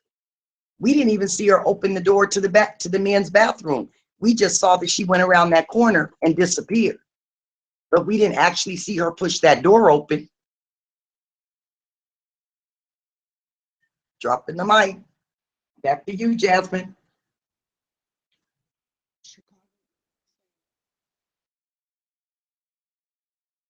What? Hold up, you all. Give us about 2 minutes. We done found something. Yeah, it's already in the news.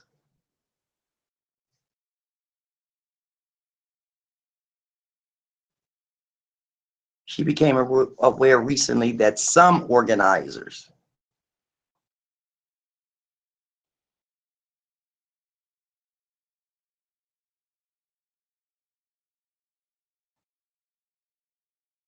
So I am ending all y'all's agendas. That's not righteous. That's not righteous towards my child, Martin said in the video. What agendas? What is their agenda? Because if anybody thinks that somebody can become wealthy off of a protest, they really need to go back to school. $2,000. Over $2,000. Now you want to tell me that's not the greed of money?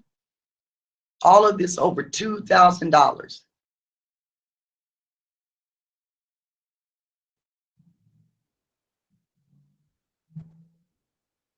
Wow.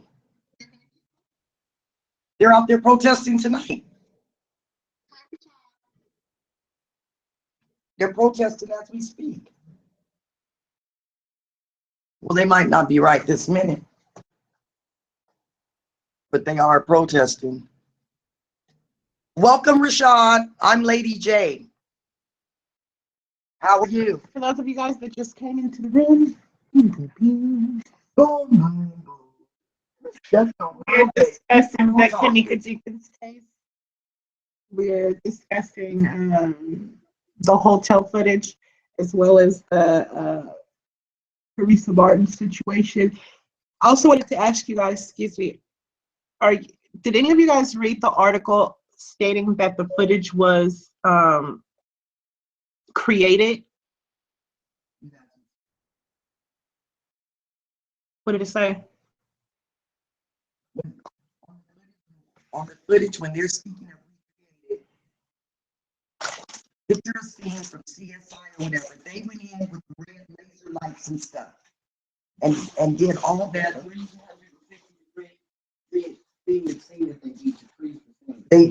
they did was went in to freeze the scene to track exactly what each one of her movements were. Like when she got off that one wall, did she throw herself into the other wall, or could she have possibly been thrown into the wall by somebody else? That's what they're doing. All they're doing is trying to create what they believe could have possibly taken place throughout that footage.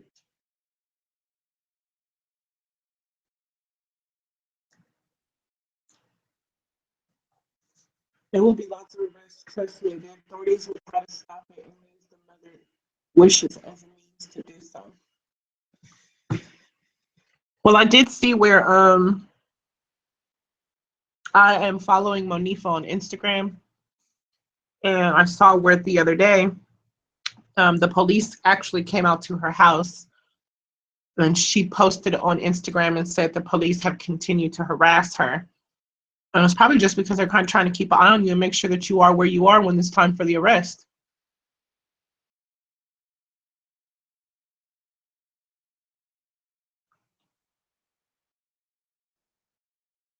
Can you hear me?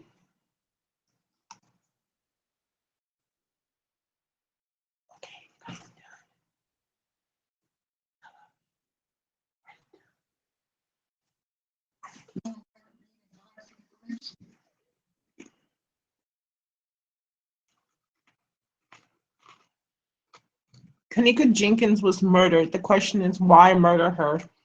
What manner was she murdered? Who played what role? Where was the murderer? RM, restroom, kitchen. How did they pull off the disposal?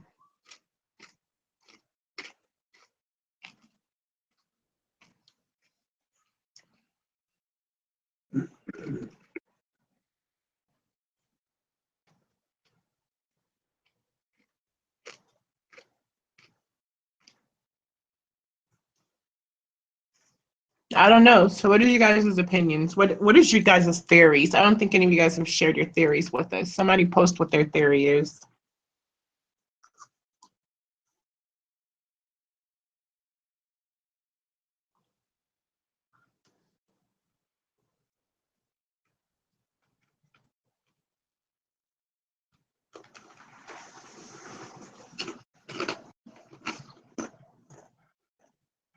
I do believe she was murdered. I don't believe it's this big conspiracy behind it, but I do believe that she was murdered.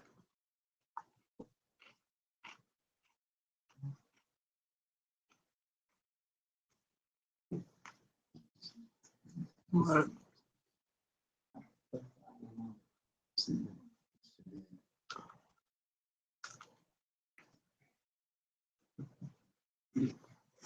You know what IMO? Tilly, what is IMO?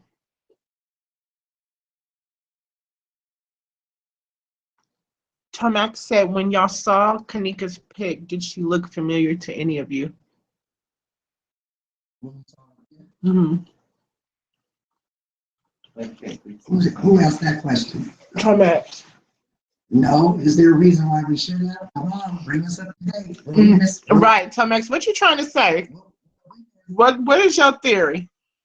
Because I saw the one girl today, the loud girl, the one that's always cussing. She said she was talking about how somebody said this happened 2 years ago. I mean, come on, guys. Some of this SHIT is just the dumbest ish possible. Let's just do that. Let's debunk some of these theories right now. The first theory was that this happened 2 years ago, and Teresa Martin is now just bringing it to the forefront. So they left the body in the freezer for 2 years? They just now decided to come and get the body out the freezer. So the police are all are participating in this 2-year-old murder. That's crazy. That's absolutely ridiculous. That is the dumbest stuff I could ever hear in my whole entire life. This did not happen 2 years ago. This just happened a couple of weeks ago. That's crazy. The second one is organ harvesting. My ex-boyfriend donated every organ in on his body. In and on his body, because your skin is on your body. He donated every organ that he could possibly donate. The only organ he was not able to donate was his liver, and was his lung. And that's because he was shot in his head, and the way his body laid, his lungs were saturated in blood, so they couldn't take the lungs. However, in the process of doing the organ donation process, he died that night. They had to keep him on life support for 5 days, and that was to rejuvenate all of his organs, to cleanse them out. So basically, we knew that the 5 days that he was on life support, he was already gone. There was no coming back. The doctors came in and explained to us that we are not here to what's the word she used? We are not here basically to fix anything. We're not here to check vitals to see if he can come out of this mysterious coma. We cannot do any of that. All we're worried about is the brain and the organs. That's all we're worried about. So, I mean, the heart. So they kill her in this freezer and freeze her body for the organs. That makes no sense. Because when the recipients came in to receive my ex-boyfriend's organs, they couldn't even take him into surgery until the recipients came in. One organ instantly left his body and was placed into another body instantly. They didn't take it and put it up somewhere and wait for the person to come. They explained the whole situation to us. When they sent those pages out to those recipients needed to fly into the hospital that we were in, and they were instantly put into a room. And when all of those recipients arrived, they then took my ex-boyfriend and took him into surgery with the same recipients in the room with him. One organ left his body and went into the next person's body. So the organ harvesting theory that's debunked. That's ridiculous. That's crazy. That's not the way it works. So let's just debunk that, because if that's the case, then what they would have done is they would have drugged her, took her to another facility where they have the proper equipment to take her organs, and they would have done away with her body. They are not going to kill her and put you in a freezer. Right, somebody said, oh, to preserve the organs. No, the organs need to be functioning. You know, when they take that heart, the heart is still beating. Boom, boom, boom, boom. From one person to the next person. They're not going to freeze. They're just not going to freeze, you guys. Whenever you all hear of organ harvesting or somebody whose organs were taken for donation, when that person is taken wherever they're taken to, they are still alive and breathing.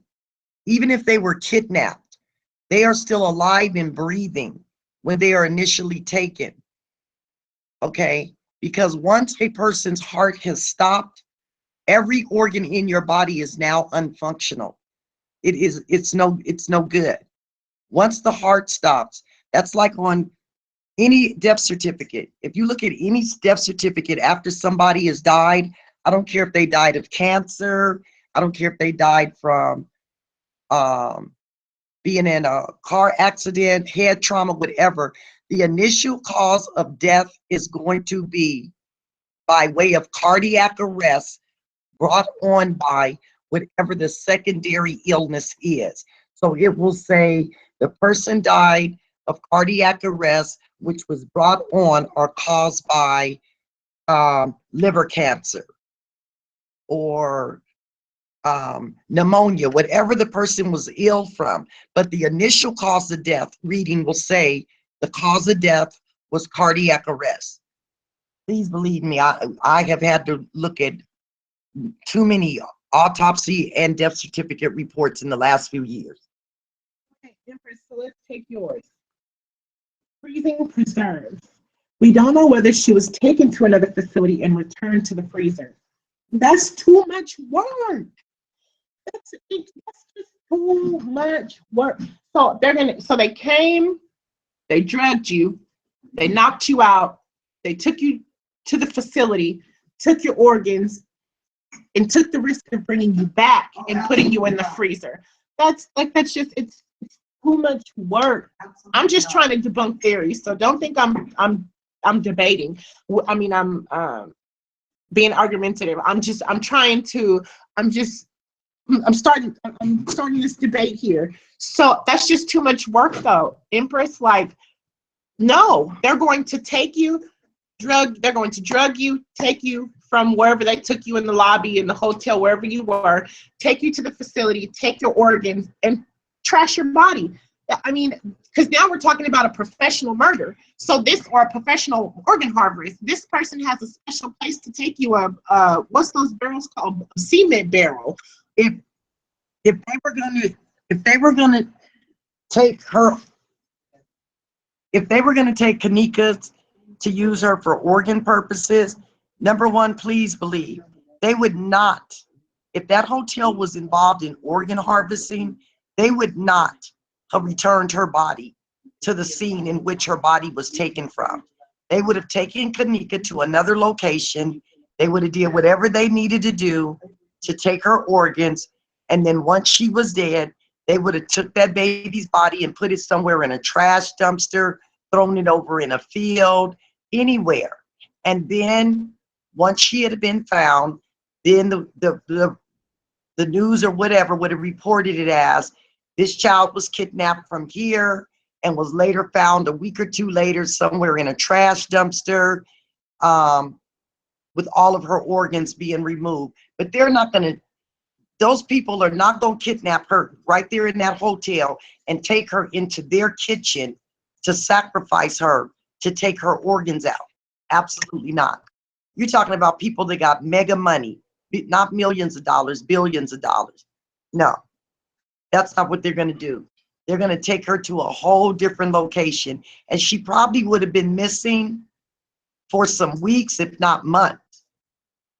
Or if they would have ever found her at all, had they have taken her for organ purposes. But they would not have left her body there on those premises at that hotel. Just my opinion, but I just don't see it. Let me see. Somebody said, why you tripping? Is that? Oh, why you tripping? I'm sorry. We've been tripping off that since last night, me and my daughter. I said, why you never answer that person and ask them, what did they mean by why you tripping? She kept saying, Mom, that's their name. Why you tripping off me? So, okay, I got it together now. Why you tripping off me? Why you tripping off me said, that was just plain murder. And why you tripping? I have to agree. That was just plain murder.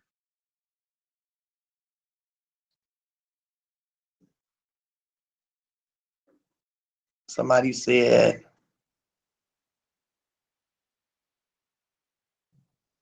okay, I haven't been sitting here looking at the comments, so I'm a little thrown off by what's being said to who. Jordan said, did anyone see the message from Abriana? She said, Nikki, I don't know why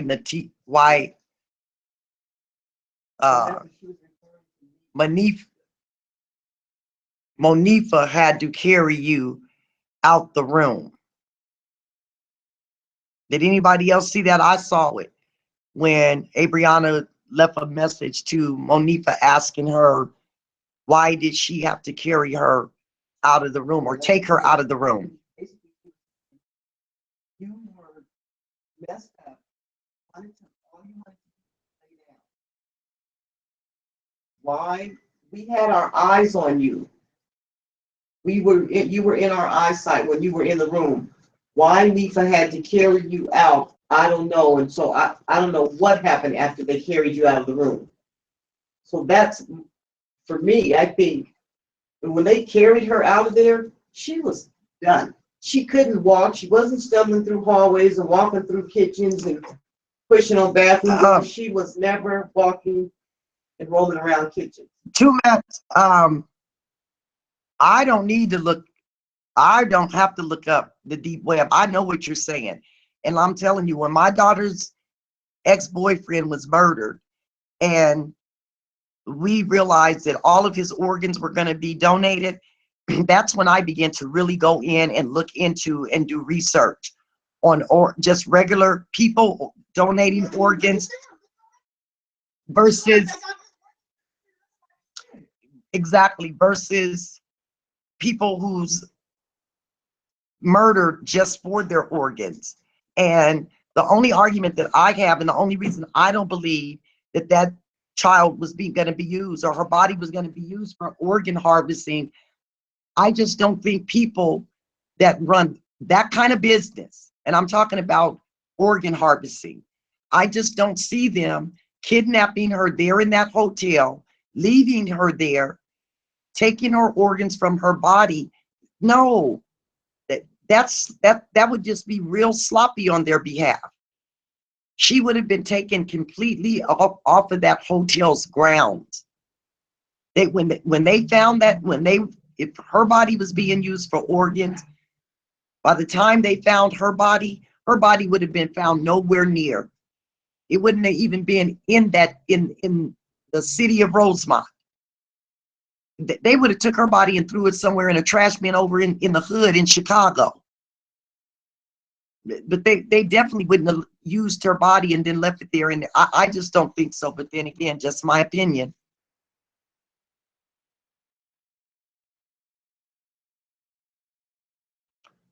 Okay, but this is the other thing, you guys, that we have to realize. Kenneka's body has now been turned back over to her mother for a few days now, at least 3 to 4 days now.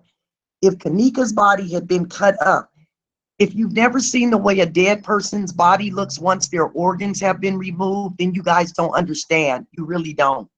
You can't even begin to understand what we're saying. Once they start taking organs out of my daughter's boyfriend's body, it was only evident that certain things have been removed from him. His eyes had to be stuffed. His jaws had to be stuffed. His chest had to be stuffed, because all of that is gone now. So their body is just like nothing but skin and bones. Even if they had brought her back, when her mother went down in that kitchen that day to look at her, I don't care. Even if her body was covered up to her head, her mother would have been able to tell that something had been removed from her daughter's body. She would have been able to tell. There would have been blood somewhere. There would have been marks somewhere on her face. Because one of the main things they're going to take when they take their organs is their eyes. The eyes are one of the top ones out after kidneys and heart. The eyes are the third highest paying thing going on the black market, on the black organ market. Her eyes, she would have known her daughter's eyes were gone.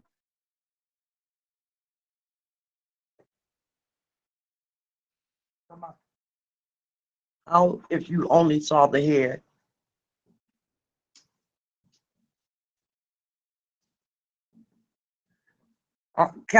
Callie, I'm glad somebody else is kind of rolling with me and understanding this.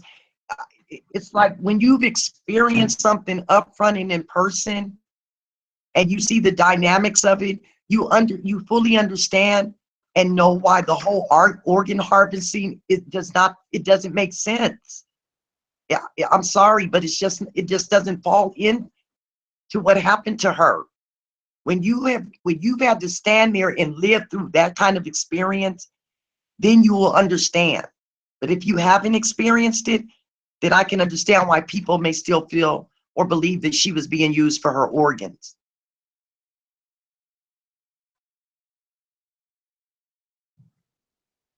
Okay, Brandon, did you see something else on Jedediah?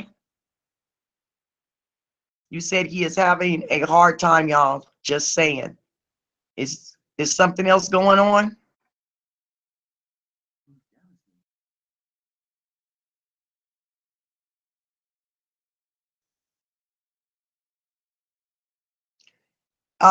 Express, I don't know which documentary you saw, but my sister and I sat here yesterday and watched the interview with his mother and father on that boy Frederick. And his parents and the coroner said when he was exhumed, his eyes, his heart, his liver, his kidney, and several other organs were missing from his body. Now that's what the mother and the coroner said on the documentary that we watched. Because we sat here and we wrote it down. His eyes, his eyes, his heart, his liver, his kidney, his spleen, and it was a couple of other organs that the coroner said was missing from his body when after they exhumed him and did a second autopsy.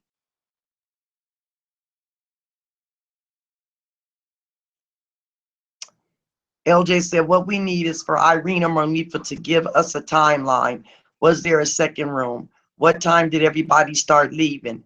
Why did the guys in the blue and red jackets stay? Who did Irene talk to? Exactly, LJ. Same thing I said. Why can't somebody, if they were not guilty of the crime, just give us a thorough, clear, and concise timeline on what they were doing? Callie, you didn't hear about, Callie said, why is Jedediah so devastated?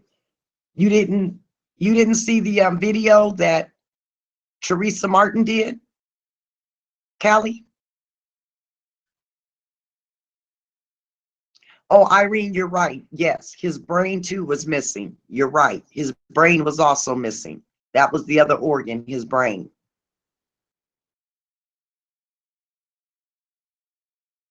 Why you tripping off me? Said they did cruel things to her body in Irene's room. I believe that. I believe that.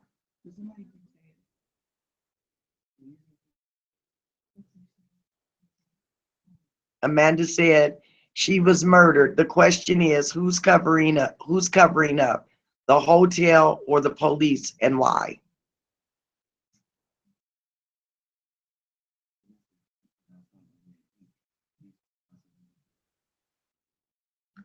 Somebody said Jedediah Brown, freedom fighters, get back on post. God will do the needed exposing. How? That's what I'm talking about. He done told the soldiers to get back on post. And that's how I feel. Get y'all's butts on back out there. Get back on post. Get back to doing what you was doing real well. And let's get this thing solved. Because somebody's trying to shut us down, shut us up, and make us go away. And if we feed into it one more time, they have won, regardless to who it is. Well, to Max, we don't have evidence we can present to you, but what evidence do we have that cruel things were not done to Kenneka's body in Irene's room? So we could look at that question both ways. We don't have evidence that anything was done, but we don't have evidence that anything wasn't done either.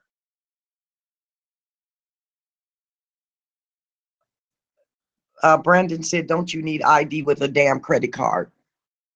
In most cases you do, but there are some situations where they don't take a credit, ask for ID.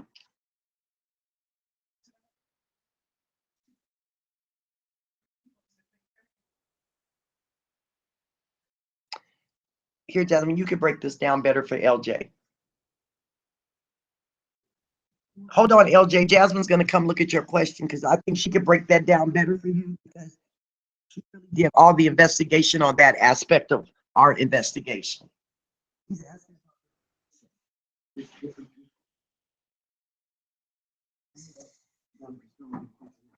Isn't that so funny? OJ, she gave you a, or Jamie, she gave you a nickname. That's so cute. LJ Amy's question was, where was Irene and Ty's live? So let's pull it up.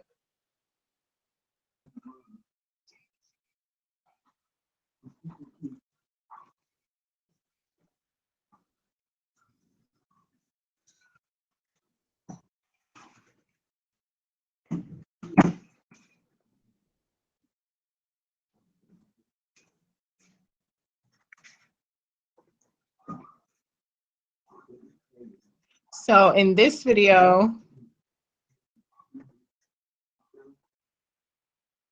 on the very first one, I believe that there are two different lives. And the reason I say that is because if you look right here, I'm going to pause it and I'll make the screen big. Give me just a second so I won't be able to see what you guys are writing. But if you pay attention on this live, they are facing, the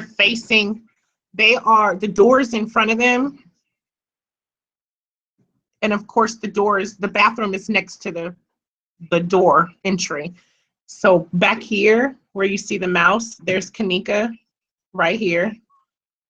There's this mysterious character that I've been questioning with the black hoodie. There's the door, and then the bathroom is over here.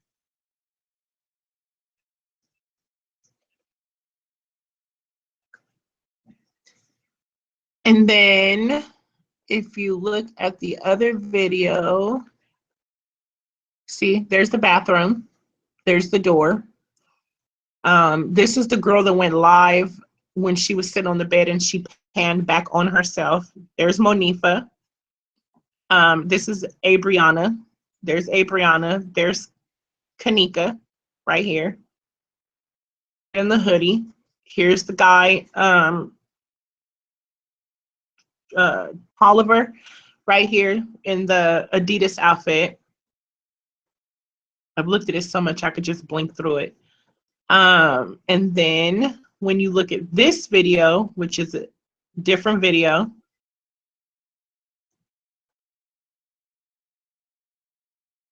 Irene is in this live because she's on the bed. She's over here somewhere.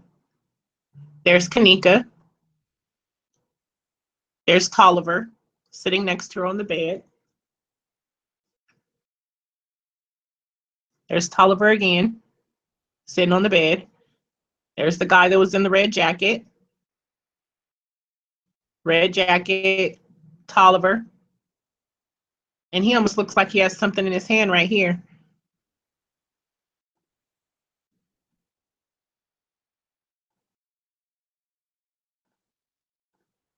Now he's by the bathroom. It's two totally different videos. So the first live that Ty did, Irene was not in. The second live that he did, Irene was sitting on the bed.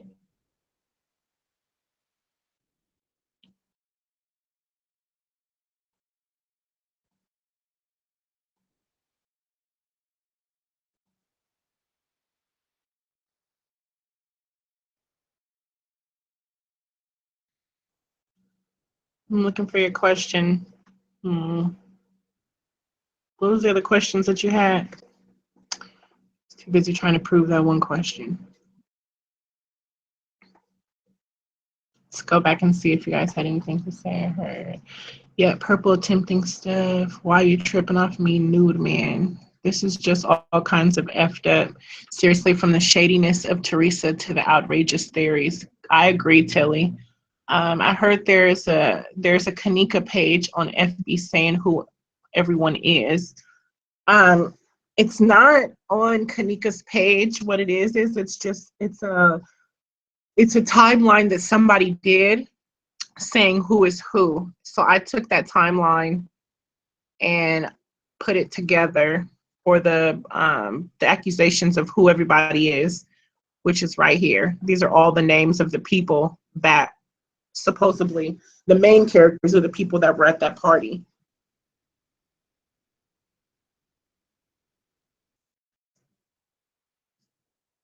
Really? I didn't see that, Purple. Article mentioned they sent Facebook videos from the party off to a lab for enhancement.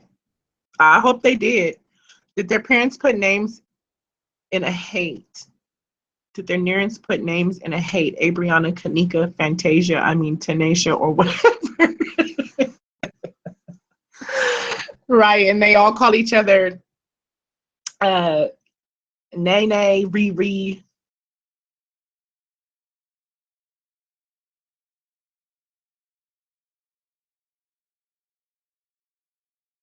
Let's see.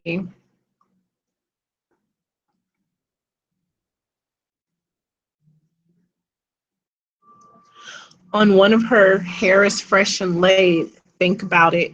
Friday night party. Of course, her hair was fresh, but on the second live with the shades looks totally different. Right? It was kind. It almost looked. It looked like what your weave would look like after you went to a party. Right after the party.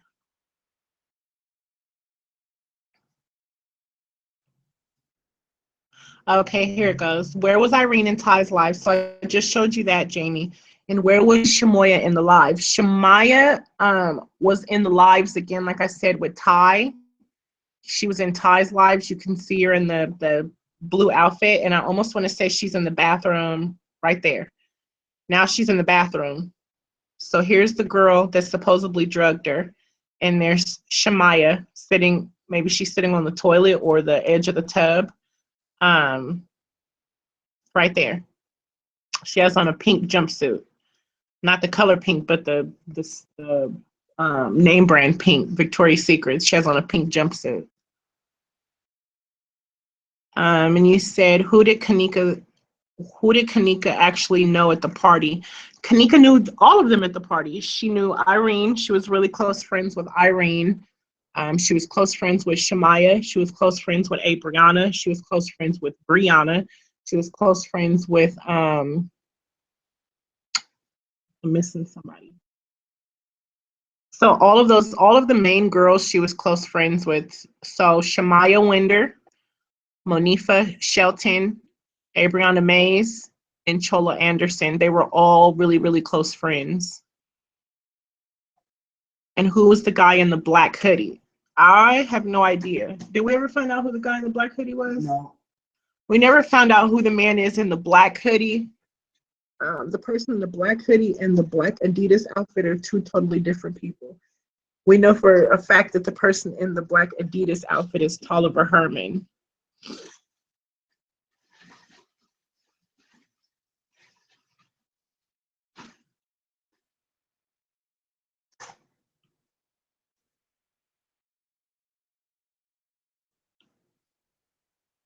I agree, Legend. I have to agree because there's certain, like for example, when we're when everybody is listening to the audio and assuming what they're saying, their Chicago language is so different than what I'm used to. So it's so hard to understand what their lingo means, like put some influence on it. A lot of people believe that she said G-force. I've never heard of either one. I've never heard anybody in California say influence or spoken of a drug called G-force. So it's a lot of things in Chicago and a lot of lingo that they use that we're assuming that they're saying, but because of the way they speak and their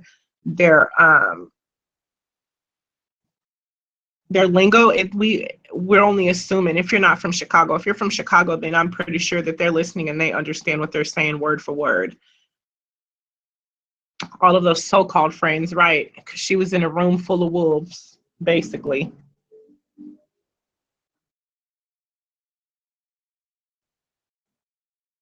Tomac said E4 are drugs. I looked it up.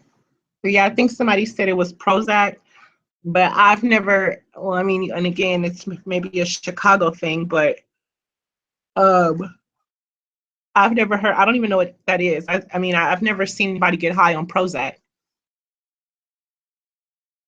Not to put my business out there, but you know, I suffer from depression and my doctor gives me Prozac, and I don't even want to take the shit. I don't even want to take the shit on a regular basis. Like it makes you feel nauseous. You feel extremely sick when you first started taking it. It's almost like a miniature pregnancy.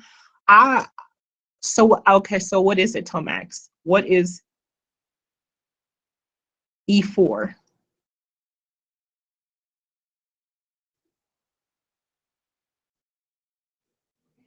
Tilly, I don't think she wandered into the freezer by herself. How do you wander into the freezer by yourself, but you walk into the men's bathroom and clearly see that that's the wrong place and you come out?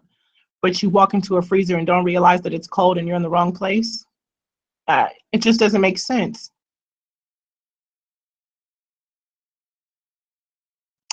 Well, let's see.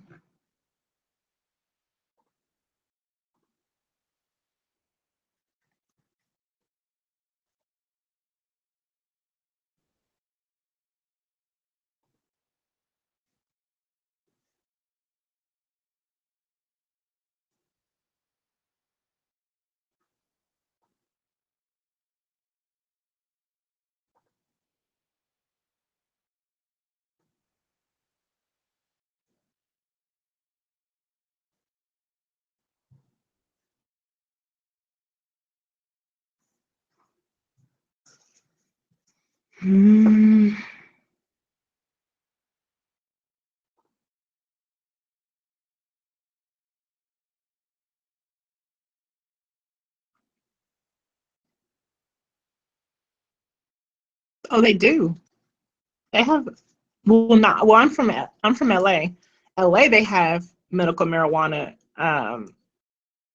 In Nevada, they do not have medical marijuana, but it's not medical. Oh, okay. Well, my mother said they have medical and recreational. I know they just started opening up pharmacies. So, yeah, I don't smoke marijuana. So. The whole thing messed up, y'all. She don't know. She said a pharmacy. I mean, it's dispensary. I'm sorry, guys. I'm such a square when it comes to marijuana and narcotics. So.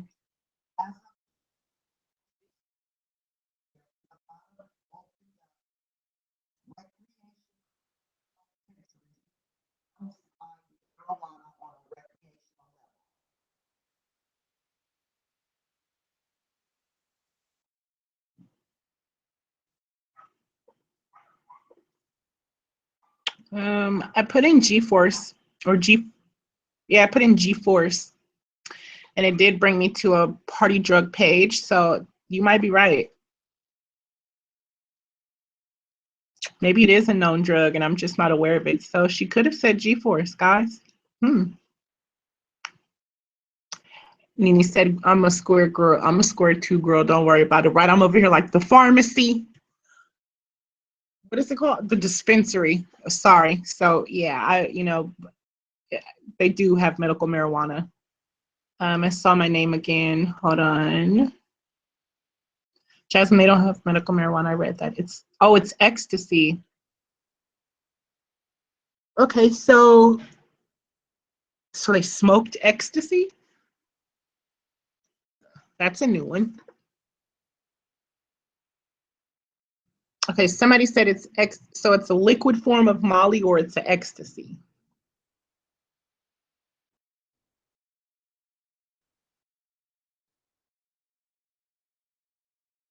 Yeah, Kelly, I thought she said, did you put some influence on it? And I can't play the audio. When are you guys gonna have to teach me how to be able to play the audio on my computer and let you hear it? But I heard her say influence.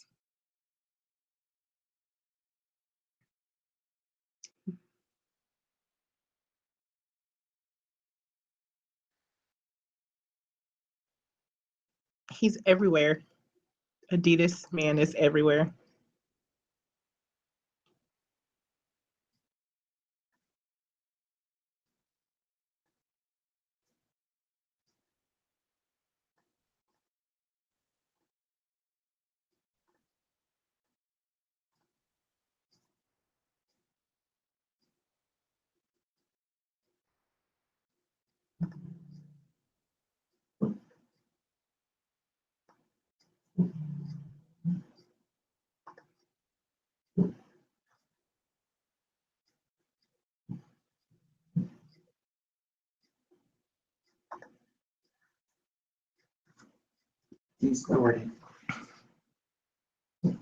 Looks like she's drunk in the films when it might actually be her body flopping around because she was already dead and they tried to walk her down there. Why is she drugged on video or not? Was Was she drugged on video or not? What is your theory?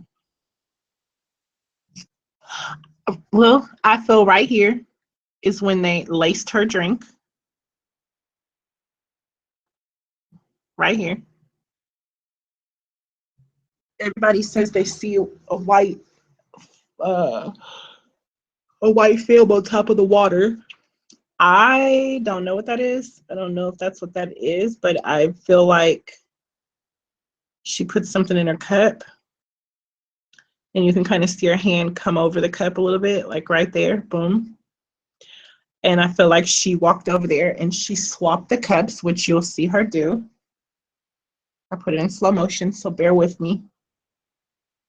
I want to know who this girl is.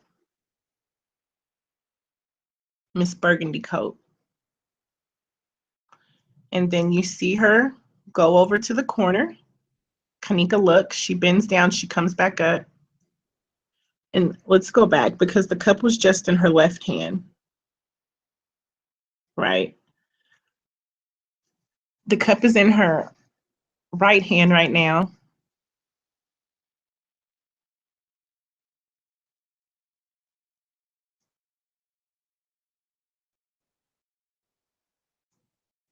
The cup's in her right hand.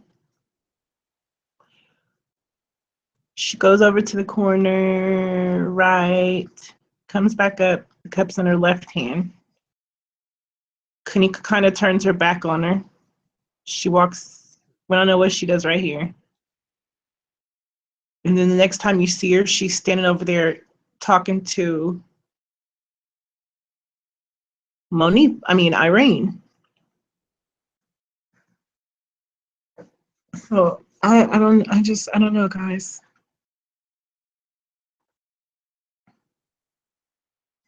They got revenge on her for her brother. That's my logic of this shit. Yeah, I agree. I absolutely agree. Not to self-mix your own drinks. That should be your number one rule. Exactly. Don't. You want a drink? I'm gonna go get it. Don't worry about it. Yep, I want one, but I'm gonna go get it. I got this. But who makes these people CSI? You saw it, Tomex. I think that's when she put something in her cup, and that's when the whole plot and plan of whatever they had going on happened. Why did she say the girl over there, she didn't know her name? Probably not. Again, that's Ty's sister. For those of you guys that missed last night, she is Ty's brother. So maybe she came with Ty. Maybe they know Ty and they don't know her.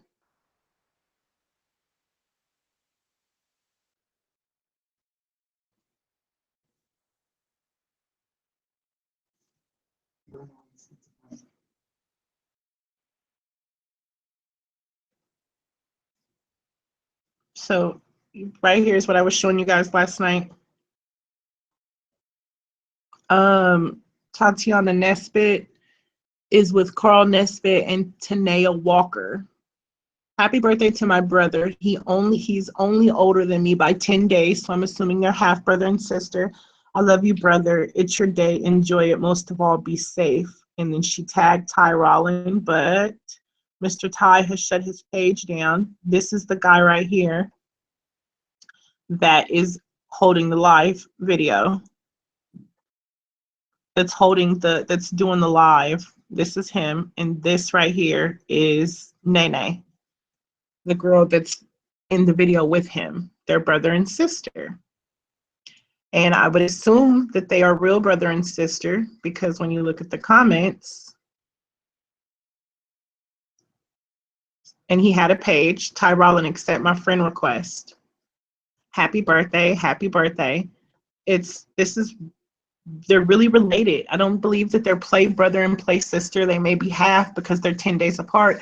But even still, people keep, like, I think we take the littlest things and we run with it. People are like, well, they can't be real brother and sister because they're 10 days apart. They're 10 days apart. I could be January 25th and somebody could be January 15th, but the years are completely different. I'm still going to say our birthdays are 10 days, like, let's not, we get too technical. So, However it is, they could be half brother, half sister. I mean, you know, I'm the darkest one in my family, so it really doesn't mean anything, but he could have just got the complexion from his father. But he, you know, he's darker than them. They're both light skinned. They're both light. But then at the end of the day, they all have different last names. So they could just be half. They could be half brothers, half sisters. But they are related. Let's just say that. So maybe she came to the party with him. He had a plan and daddy was playing around. That part, Tab. Um, you know, they're half brother, half sister, but they are related. And I mean, if you think about it and we look at this video, they came off very flirtatious. Maybe that was a part of the plan. You know, I believe that they knew Ty, but they didn't know Nene. And as you can see, she has no shame because she continues to post on her page. So, you know, she has not went MIA. She just posted yesterday, my baby. I did see where a bunch of people were going on her Facebook page and, you know, leaving terrible comments, and she went in and she deleted all those comments off of her page. September 22nd.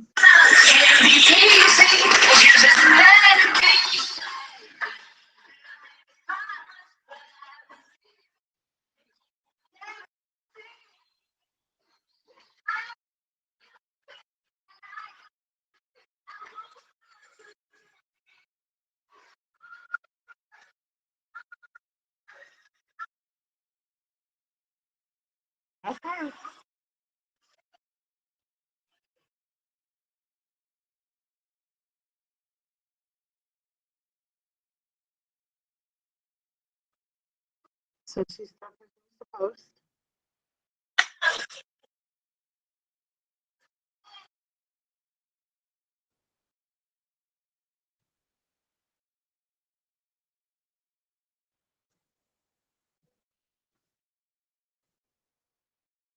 This was September 12th, so I mean, I just think for all these people to be in a room where somebody ended up dead, they just continue to live life like there was nothing to it. Irene went live.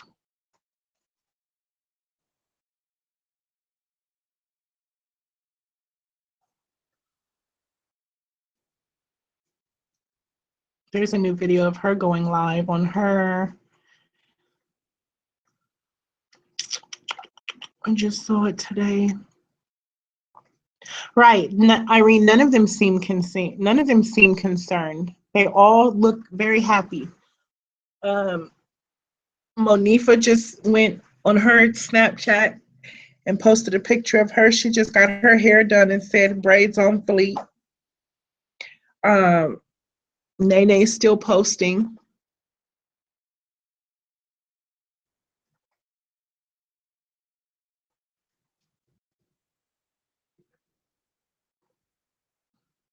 There's Abriana.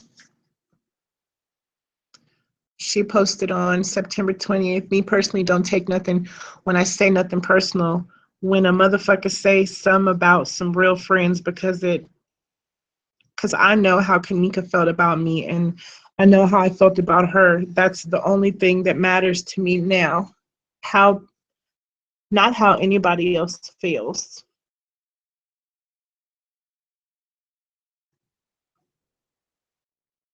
And that's the only post that she made public for people to see.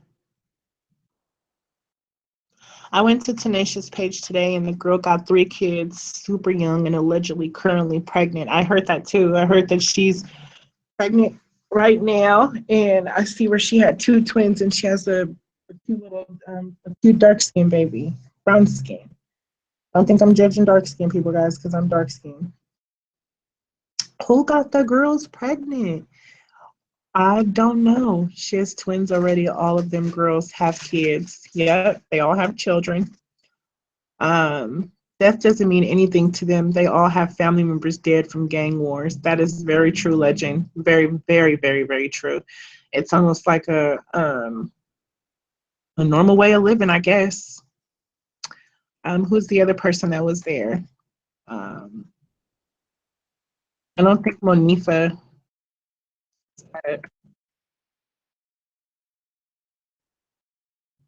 And she has supposedly 3 pages. Did I just say Monifa arrested? Did you guys see that?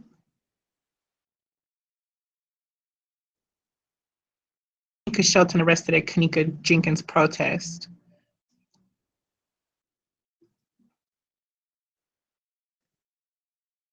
We'll look at the first one. October 22nd. That was 2016 though. This is Ty. This is Tolliver, guys. I'm sorry, not Ty. This is Tolliver. Her ex-boyfriend or boyfriend, for all we know.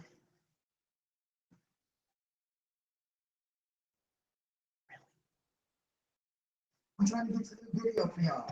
Hold on, I got some new stuff. Y'all gotta go through it. Please, you guys, let me know if you can still hear me. But yes, so this is Tolliver. Tolliver supposedly is the person who is on the run. Some of this stuff is what we already discussed last night. So if you guys have a different topic or have any questions or want to review something for the group, just let me know. But I'm just showing you guys. So this is Monifa. And Monifa and Tolliver were dating.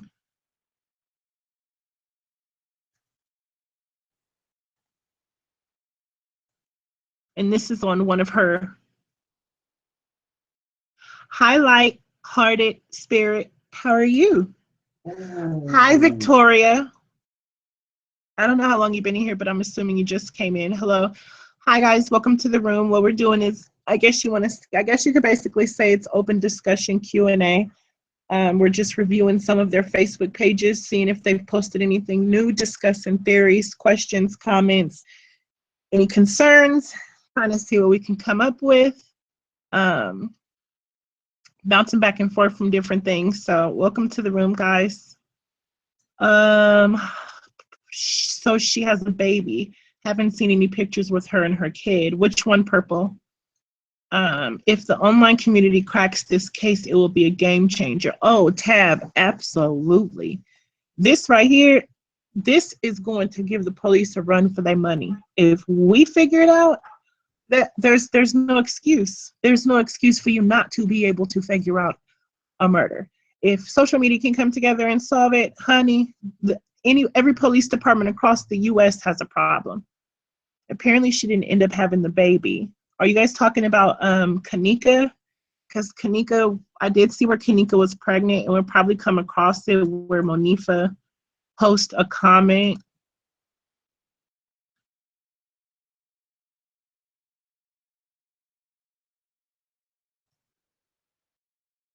We'll go back and look at the other pages. So this is the first one. We'll go to the second one, which I believe this is the one that everybody's looking at because it's the closest. And this right here, you guys, is her Snapchat name. So I know for a fact that the person that I'm following is actually the real person when she posts on her Snapchat. And like I said, just yesterday, she posted a picture with her hair braided and said braids on fleek. So y'all not missing your friend too much is the point that I'm making.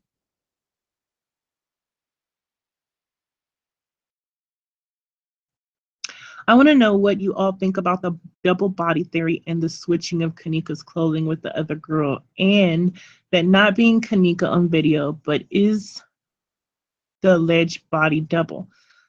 I leave that one for an open discussion because again, it's so hard for me to believe that these these young punks were able to put on such a massive plan. I just don't even think they have the attention span or the knowledge to do something like that. I mean, that would consist of, and let me scroll back up so I don't lose everybody else because I want to make sure that we keep an open discussion here. I just don't believe that, and let's see if we can, try to find something so we can discuss it. But I just don't believe that that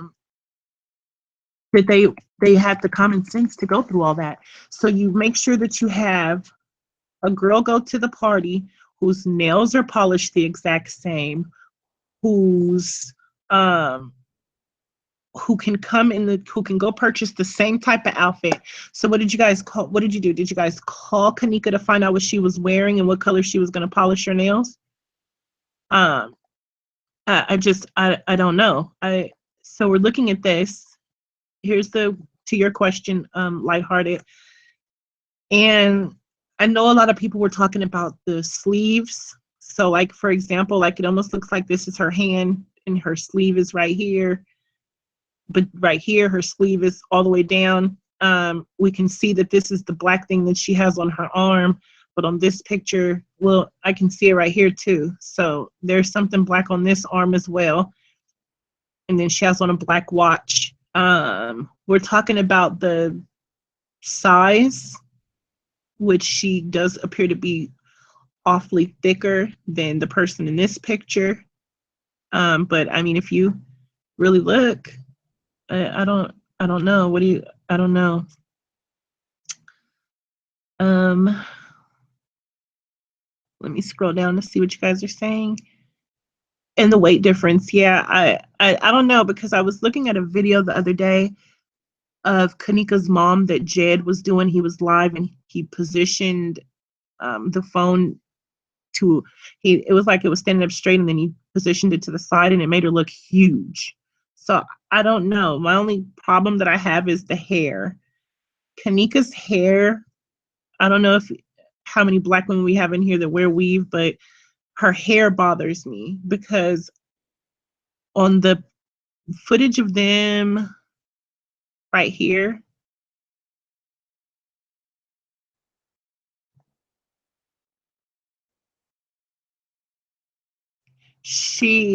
her hair was weaved going back, but when she's in the,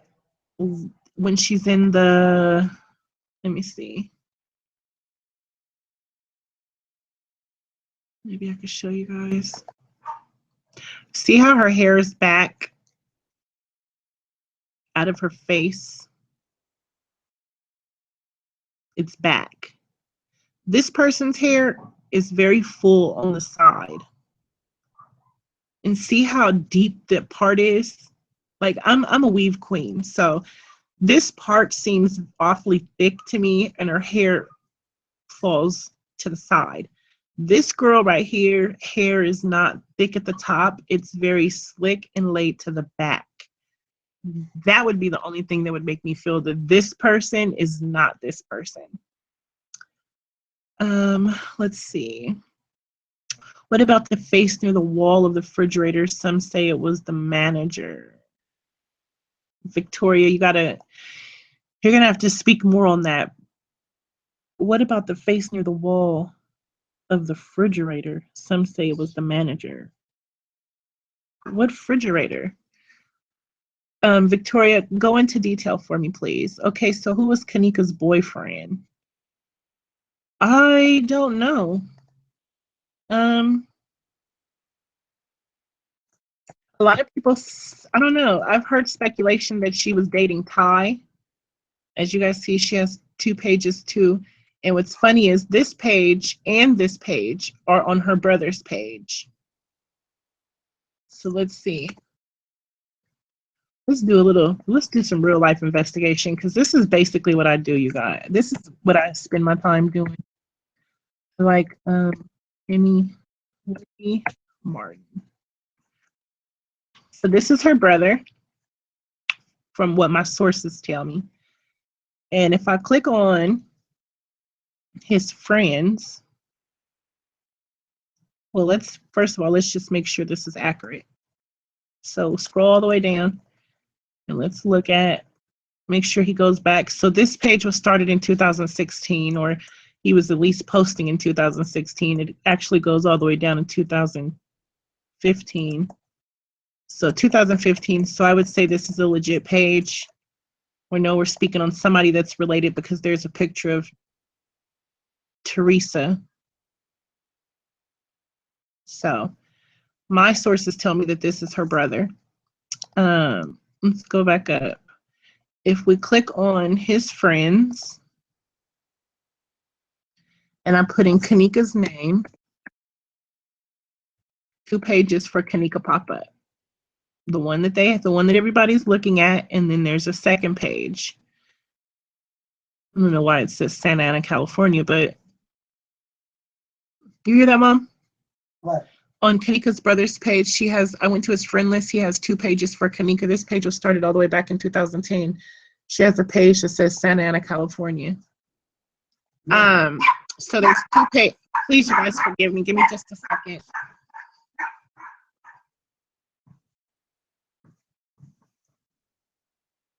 Okay, so there's 2 pages. Let's put in another name. See if he knew any of them.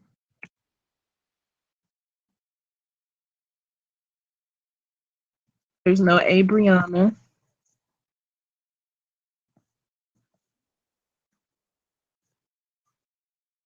Who else? Monifa.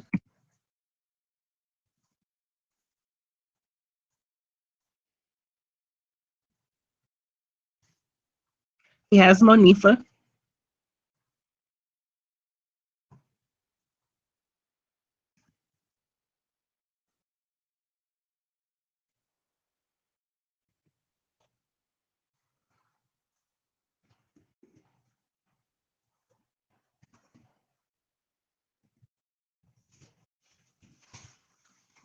No, Renee or Irene, but she shut her page down so she wouldn't show up.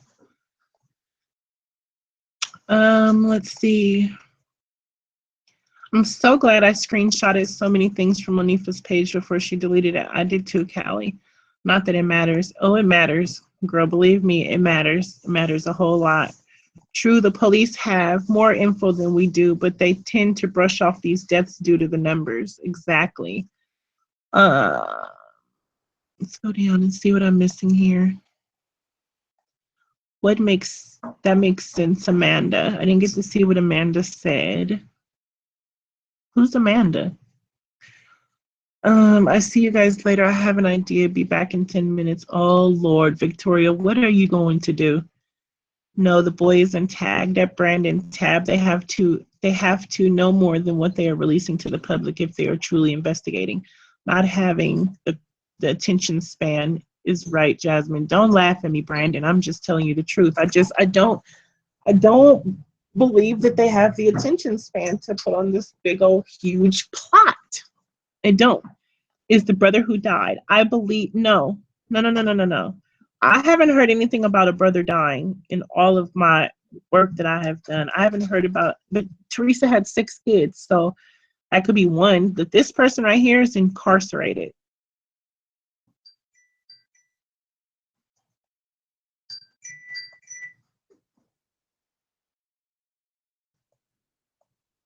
I just wish I could do an inmate search.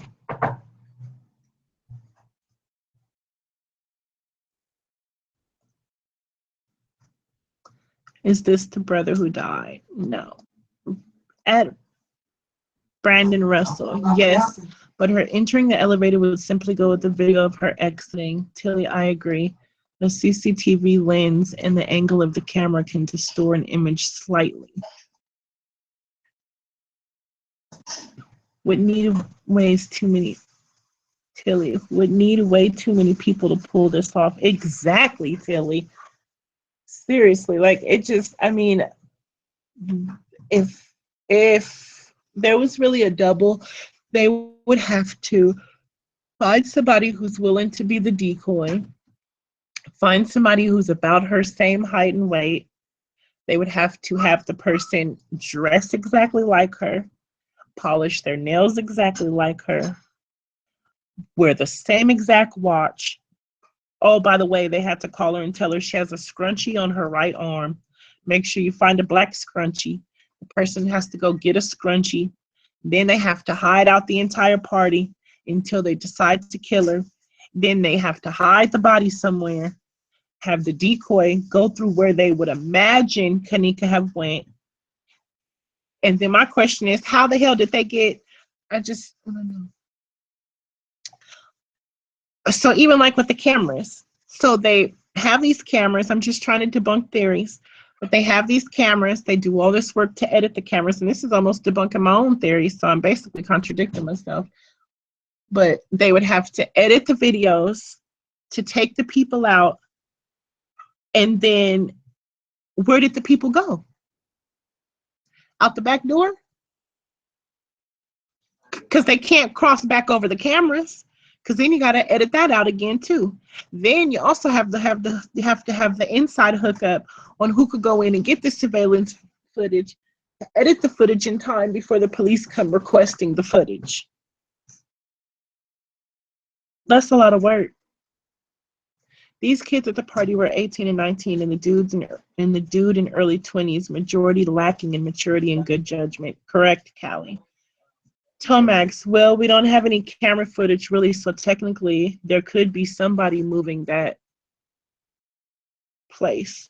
Unless someone said, girl, let's dress the same and trick people or something like that, that's the only explanation to explain that. Exactly, Tilly. Lighthearted Spirit said, why have her friends talk so reckless on FB about who did what to Kenneka? I believe the reason that happened is because nobody knew that this page was going to, nobody knew that this murder was going to get so much publicity. So originally when they were talking to each other on Facebook, they were just talking to each other. They didn't realize that people were going to start tracking their pages down and looking to see who is who and reading through comments and stuff like that. They didn't realize that social media was going to take a hold of this. So once social media did take a hold of it is when they went back and they started deleting all that stuff off of their Facebook pages, all the comments where they were going back and they were talking. And I wish I could show some of it to you guys, but I think that they kicked me out the room. Did you get kicked out the room, Mom?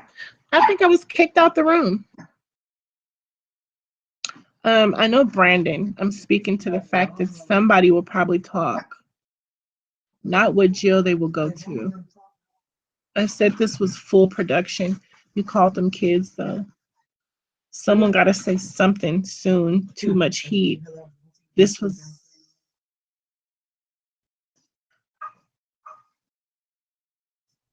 That is ridiculous.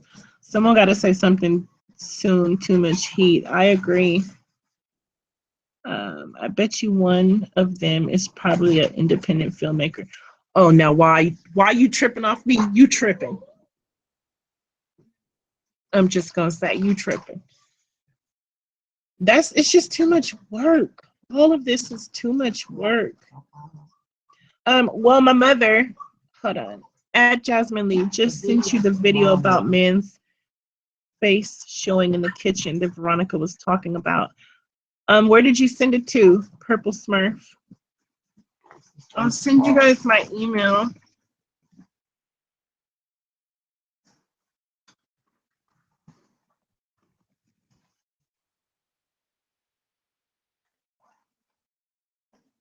Snow on the bluff. I'm not about to play with you today. Where'd you send it to? Purple. Irene could barely get the Wi-Fi. Mimi, I'm about to block you right now. Irene could barely get the Wi-Fi working in that room. I felt like a plan. I feel like a plan, like having a double is way too intricate for them. Thank you, Nene. Sent to your YouTube inbox. Oh, I know. I'm just not savvy. Let me see if I could. I didn't even know I had an inbox, girl. How do you get to that?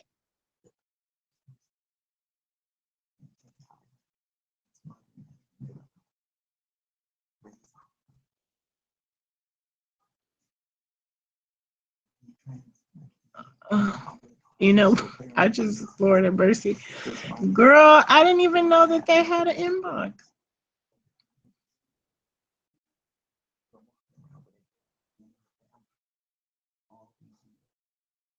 Well, my beautiful mother has some information that she wants to share with you guys. And I guess by that time I can figure out how to get to an inbox. No, what? No, I was going to tell you to go to Sheena's page and pull the video, it's Jedediah explaining what happened between him and Mama Teresa. Satan is alive. I don't.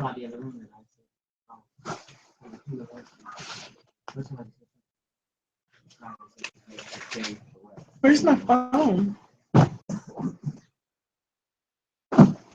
It's right here. How you get my phone? No, the nephew he raised. It's not. The nephew he raised was. And Go to what? he wasn't accepted by his mother. He took his life.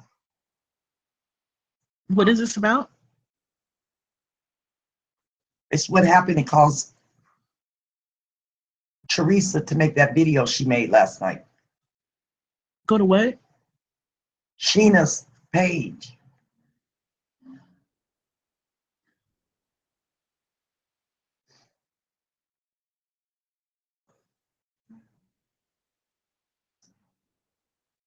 But tomorrow, his mom, his dad, and somebody else, several people, coming to Chicago.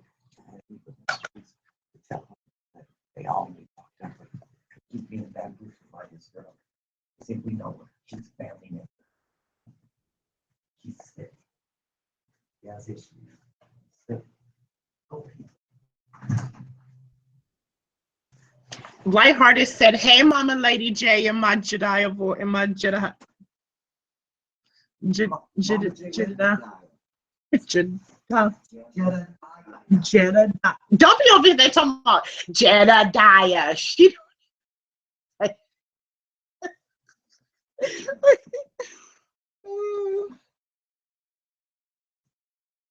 They're waiting for you to come explain what you needed to explain. They said, "Hey, Mama J." Oh, y'all learned Mama J out.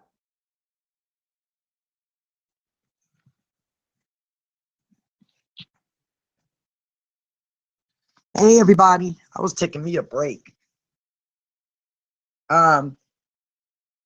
It's kind of long, and it's kind of long, but I was just kind of breezing through some of the people that some of the activists who are friends, you know, that I've befriended and been talking to throughout this whole ordeal. So I was just kind of going through to see if I could get an update on what's been going on since Teresa put her video out last night, and lo and behold, I came across a new video from Jedediah explaining why everything ended up going south abruptly last night. And basically, it wasn't nothing but Satan. Y'all know how Satan is. When Satan see things are going good and progress is being made and our people are being brought together in unity and we don't got a bunch of drama and mess going on, you guys know Satan got to show up and try to show out.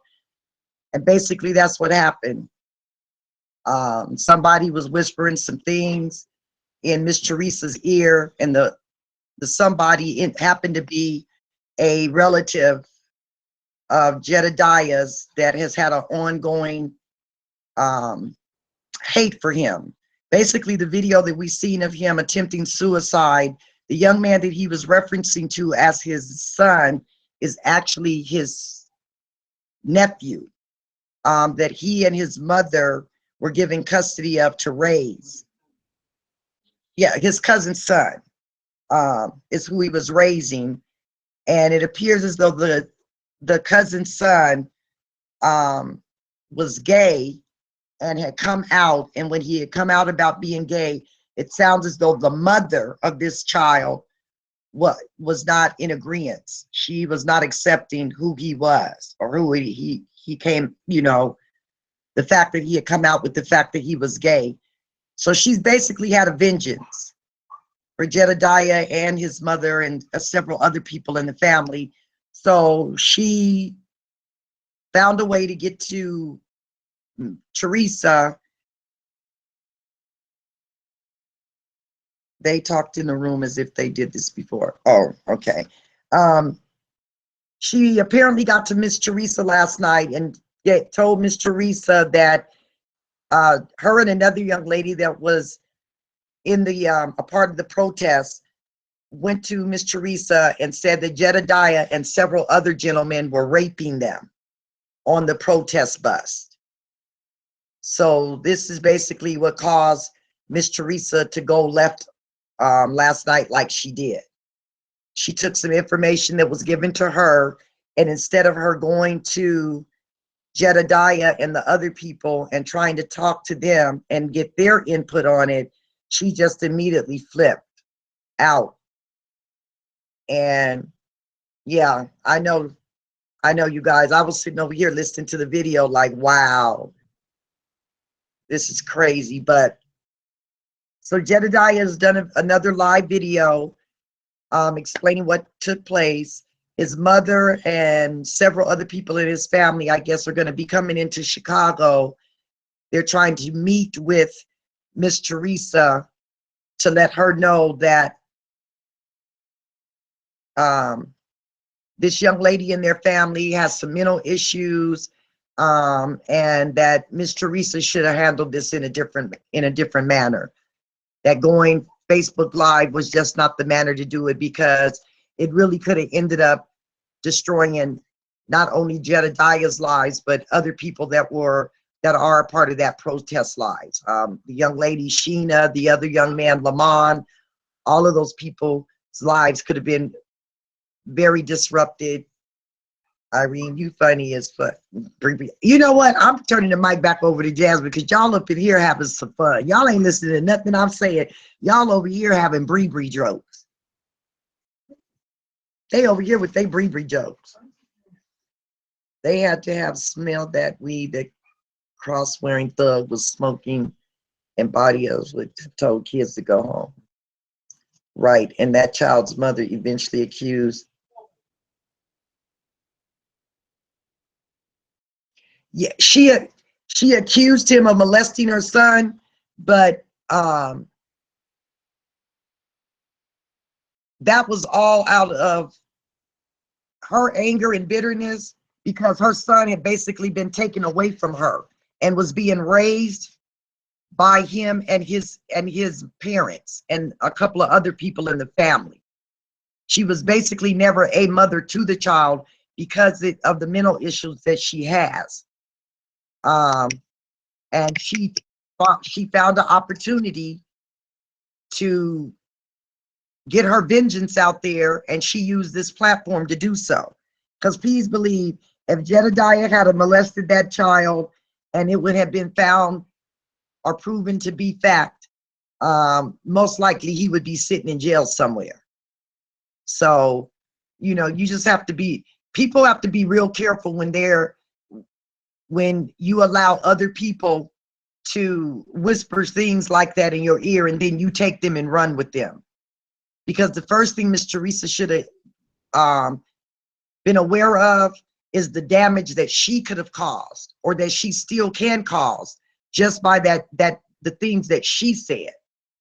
You know, you have to be real careful. Always watch the dog that's carrying the bone.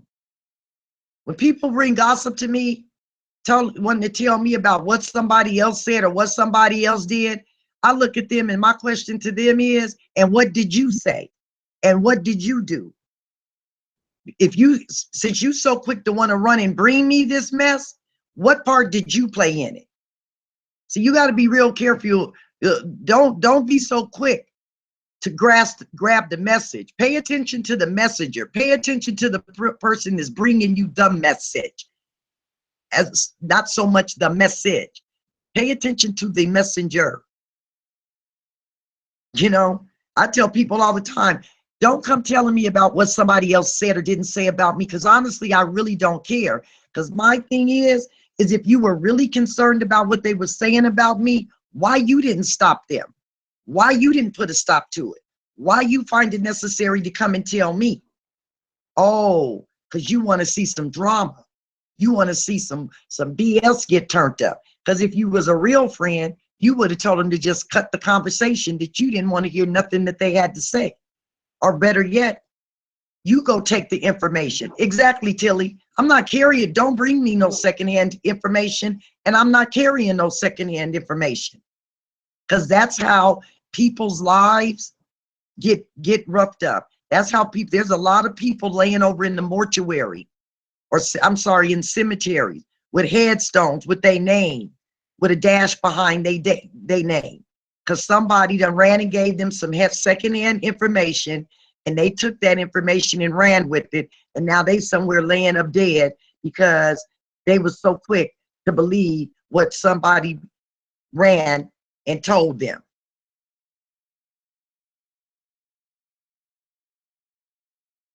Lady J bringing a bone and taking one bone back. Right, right, Spirit. All that. I always tell, I get on my best friend all the time about that. I'm like, stop being so quick to pay attention to the messenger, to the message. Pay attention to the messenger. Why was that person so quick to want to run and tell you that? What part did they play in it? What is their motive? Because now I'm watching the person that carried the message more so than I'm watching the person that you said gave you the message. I'm watching you because you're the one that carried this mess. Let me see. Your voice is really, I can't hear the video. So somebody said my voice is practically in sync with this video right here. And I can't even hear it. I can just see him. Exactly, Spirit. Messy messenger. Messy messenger. If you're not carrying, that's just like when people say, girl, let me tell you, God wanted me to tell you this. God wanted you to tell me. Why God didn't come tell me himself? Because you might not be giving me the whole message that God wanted me to have. I need God to come deliver that. Why are you telling me? Who is you? Who are you? But this is a messy world we live in. And just like I posted on my Facebook page the other day, I said, I can draw you in quicker with negativity than I can positivity. So you can draw a person in real quick with some negative stuff, but watch how quick you could push a person away from you when you go to talking about some real positive stuff. People are real quick. Everybody is start pulling up chairs, pulling up boxes to sit on, leaning on trees when they think you got some negative gossip to put out there. But go to start talking about something positive that's going on in the world, something positive that's going on in your life. Then everybody got to go. Girl, let me call you back later. I got to go get my hair did. Girl, I'll call you in a few minutes. Somebody knocking on my front door. Because they don't want to hear nothing positive. But call them with something negative. You can keep a person on the phone all day long with some negative conversation. Please believe me, I have done it to people. I have tested them just to see how long I could keep them entangled and intertwined up into some mess. Just to prove a point to myself. Yes, they are, Amanda. People are very drawn to negativity. But like I said, go start saying something positive. Start talking about something positive and watch how rapidly they start picking up their purse, picking up their keys, grabbing their cell phone, because now they got something so important they got to do because they don't want to hear anything positive. Hold on a moment, you all. Jasmine is asking me for something.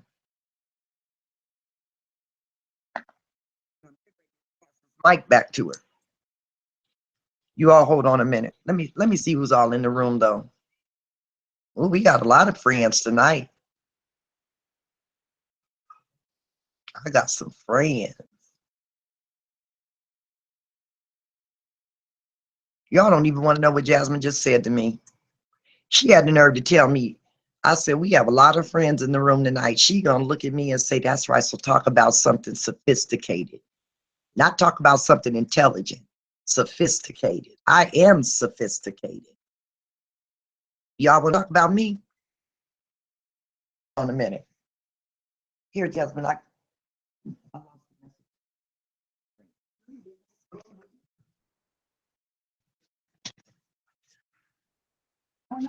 You're asking a bunch of questions. Who is this man on the screen? They said I was talking in sync with him.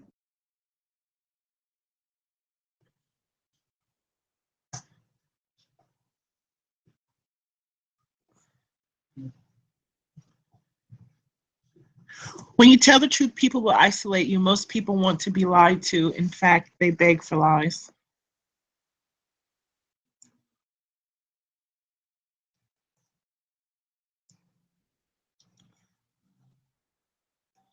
Oh, they were talking about your comment. They're talking to you. Oh, what was the sorry.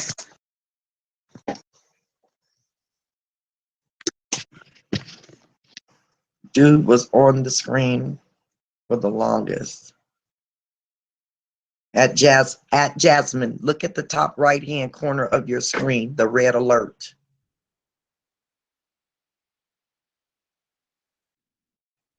That is what Purple Smurf said. Look at the top right-hand corner of your screen, the red alert.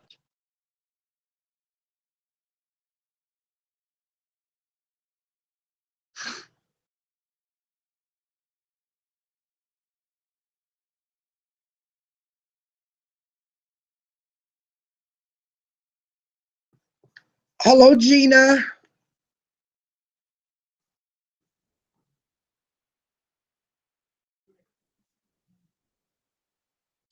Yeah, Tumax, you're right. Most people, yeah, they will isolate you when you're all about truth and honesty. But you know, and most people do open up and beg for lies because truth, let me see, denial is a motivating factor. You know what I'm saying? And as long as people could get people to lie to them, then it makes them feel okay in what they think is what is their reality. But when you start telling them the truth, then it places them back in denial, because most people don't. It's very hard for, I'm not going to say all people, but for a lot of people, it is very hard for a lot of people to accept and face the truth for what it is. It really is, you know. So I'd rather you feed me a lie and let me keep living in this fantasy world than